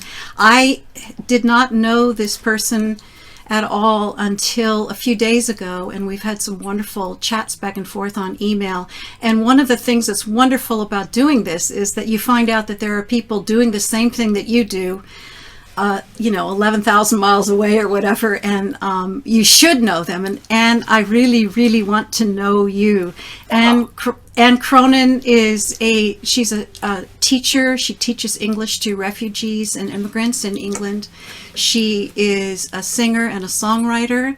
She is a choir director. She has started groups for people just to get together so that they can sing together, and she's been doing that for many years.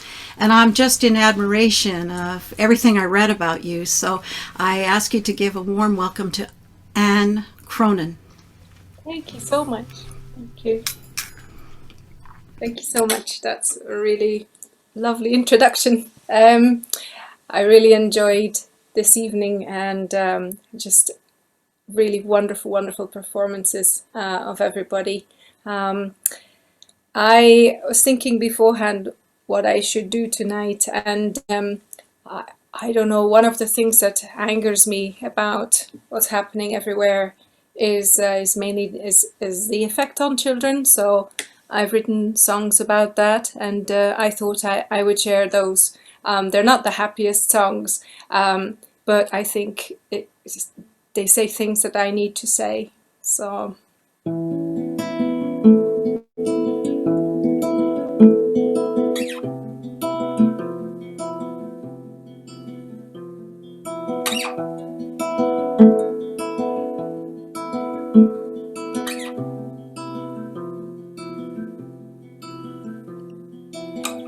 Look at all the soldiers fighting in the name of freedom, throwing bombs on innocent children, while the powerful dime champagne galore.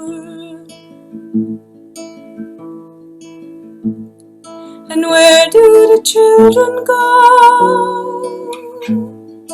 Where do the children go?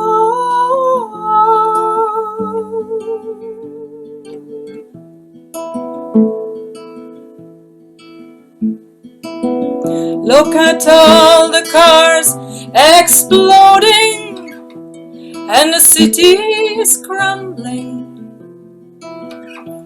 Devastation everywhere, while the powerful die. Champagne galore.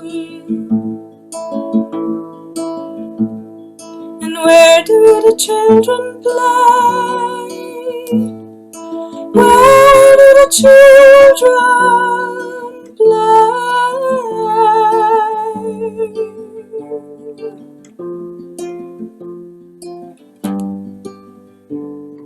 Oh,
On a map, the lines in blood wipe out where the houses stood.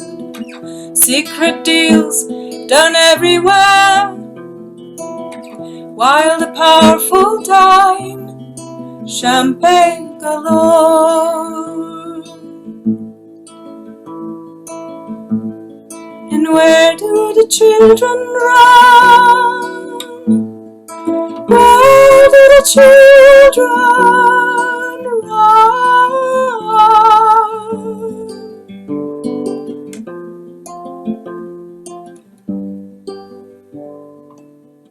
Look at all the chaos around me, and I'm just sat here watching. What can I do to help these people while the powerful dine? Champagne galore. And where do the children die? Where do the children die?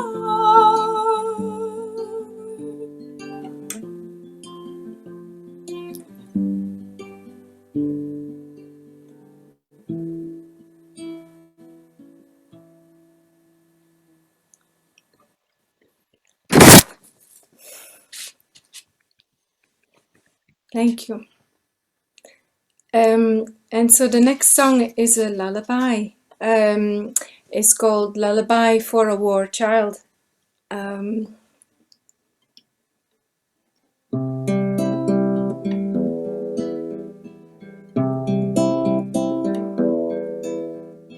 Sleep, my darling little one.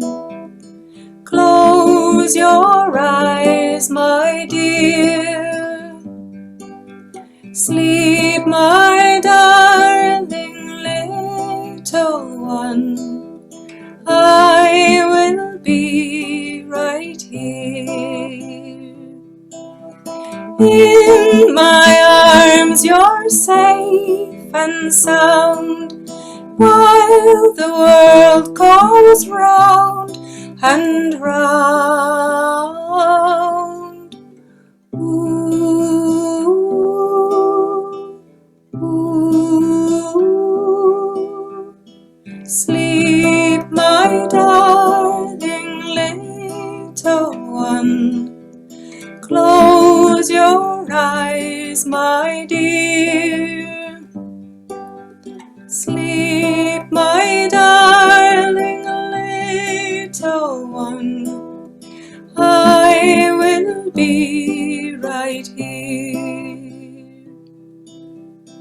In my ears the rockets sound while I whisk you off the ground.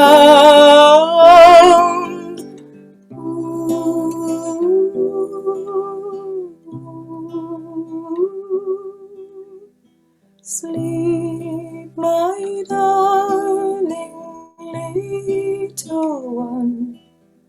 Close your eyes, my dear. Sleep, my darling little one. I will be right here. In my house the women wail, babies left a blood trail.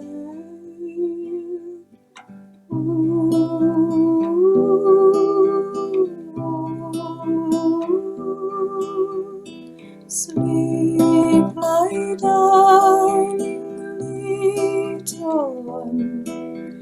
Close your eyes, my dear. Sleep, my darling little one. I will be right here. In the sand you play and laugh, right here in this photograph.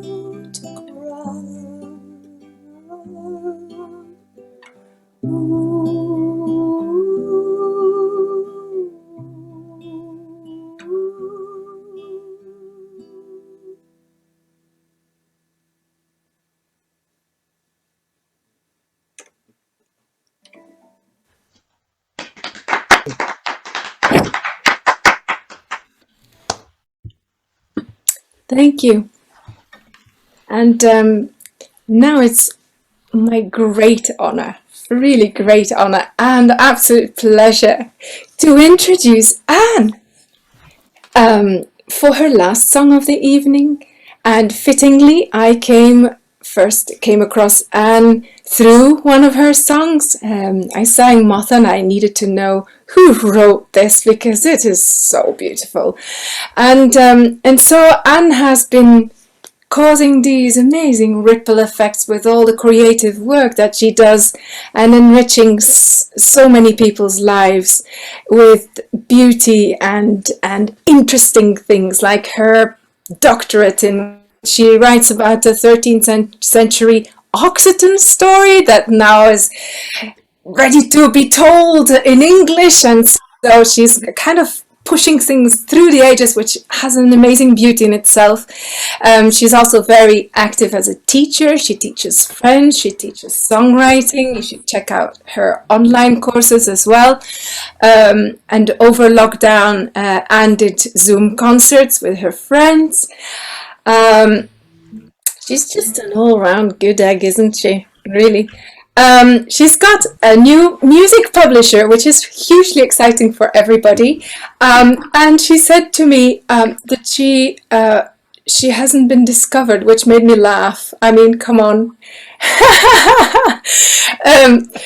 I've just had a quick look on YouTube, and I knew already most of it, but it just confirmed, you know, Martin Simpson sings your songs. What more do you want? It's amazing. So an amazing career, amazing contributions to the world of music that we live in. And thank you so much, Anne, for everything you do for us. And I know you didn't want us to sing happy birthday, but if everybody could keep muted and just sing along with me as loud as you can. Happy birthday to you. Happy birthday to you. Happy birthday, dear Anne. Happy birthday to you. And many more. Woo! Yay!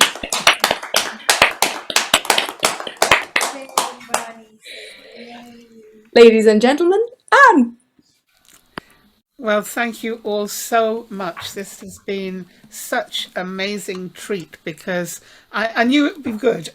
What I wasn't expecting was it to be quite as good as it's been, which is just, you know, everyone has just done some wonderful things this evening. And if we haven't quite made the 5,000, well, what the hell? We've had a good time and you've all done really, really well. So thank you for coming and listening. Thank you for performing. Thank you for giving me a really unforgettable birthday. And I'm going to do something I don't normally do, and that is to sing a song which is absolutely brand new. And it's so new that I'm not altogether sure I'm going to remember how it goes. And it's a love song, and it's a love song for where I live. I live in Blaenavon. For those of you who don't know, it's over the mountain from where Alison Newsom lives. It's which in Abergavenny. It's up in the top, and it's a World Heritage Site because of its industrial heritage. And what's incredible about the place is that it's regreened itself. And although I'm very pessimistic about a lot of what's going on with the world, with the climate and with all the stuff, it strikes me as being, this is an example of how it can work. That a place that was ravaged, it was one of the earliest places in the Industrial Revolution to be worked on for the iron ore, for the coal. And now it's a place where you walk, where there are kestrels, there are red kites, there are ravens. So this is my love song to Blaenavon, and it's based on the town's motto, and the town's motto you will hear in the chorus. And so there is a chorus, and I hope it will give you the idea that we can still hope.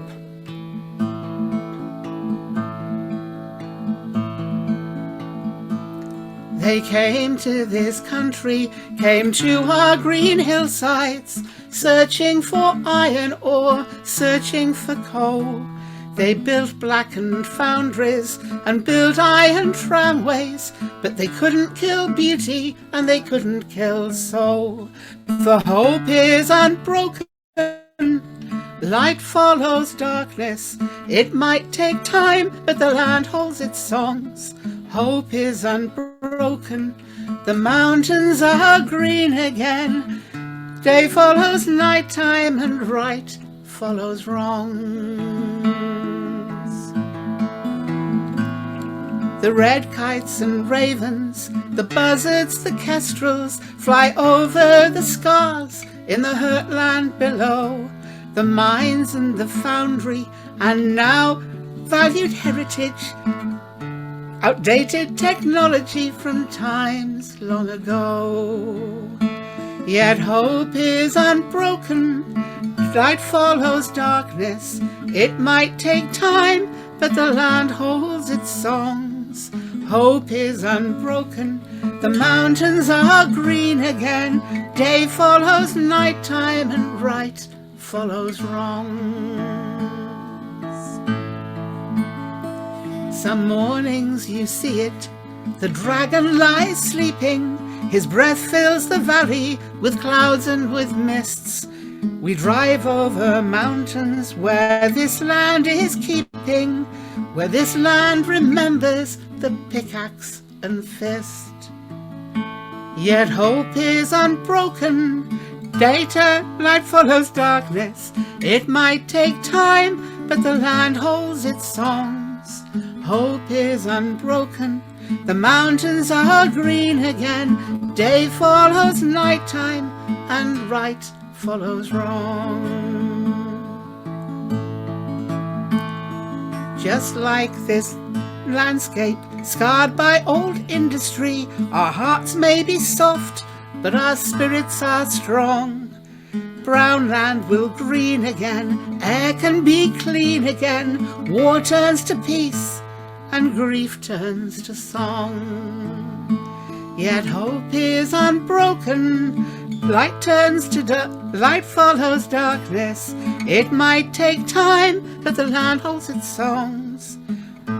Hope is unbroken, the mountains are green again. Day follows nighttime, right follows wrong.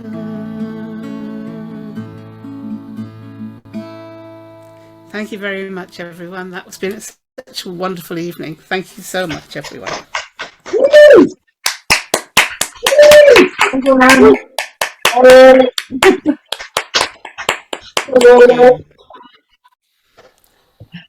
Ah, dear. Well, I did originally think that maybe there would be time to have a kind of a chat, but we've actually gone far longer than I thought we would. So I think we, out of deference to Tamar, who's been doing all the tech, we really probably should be wrapping it all up. But thank you all so much for coming.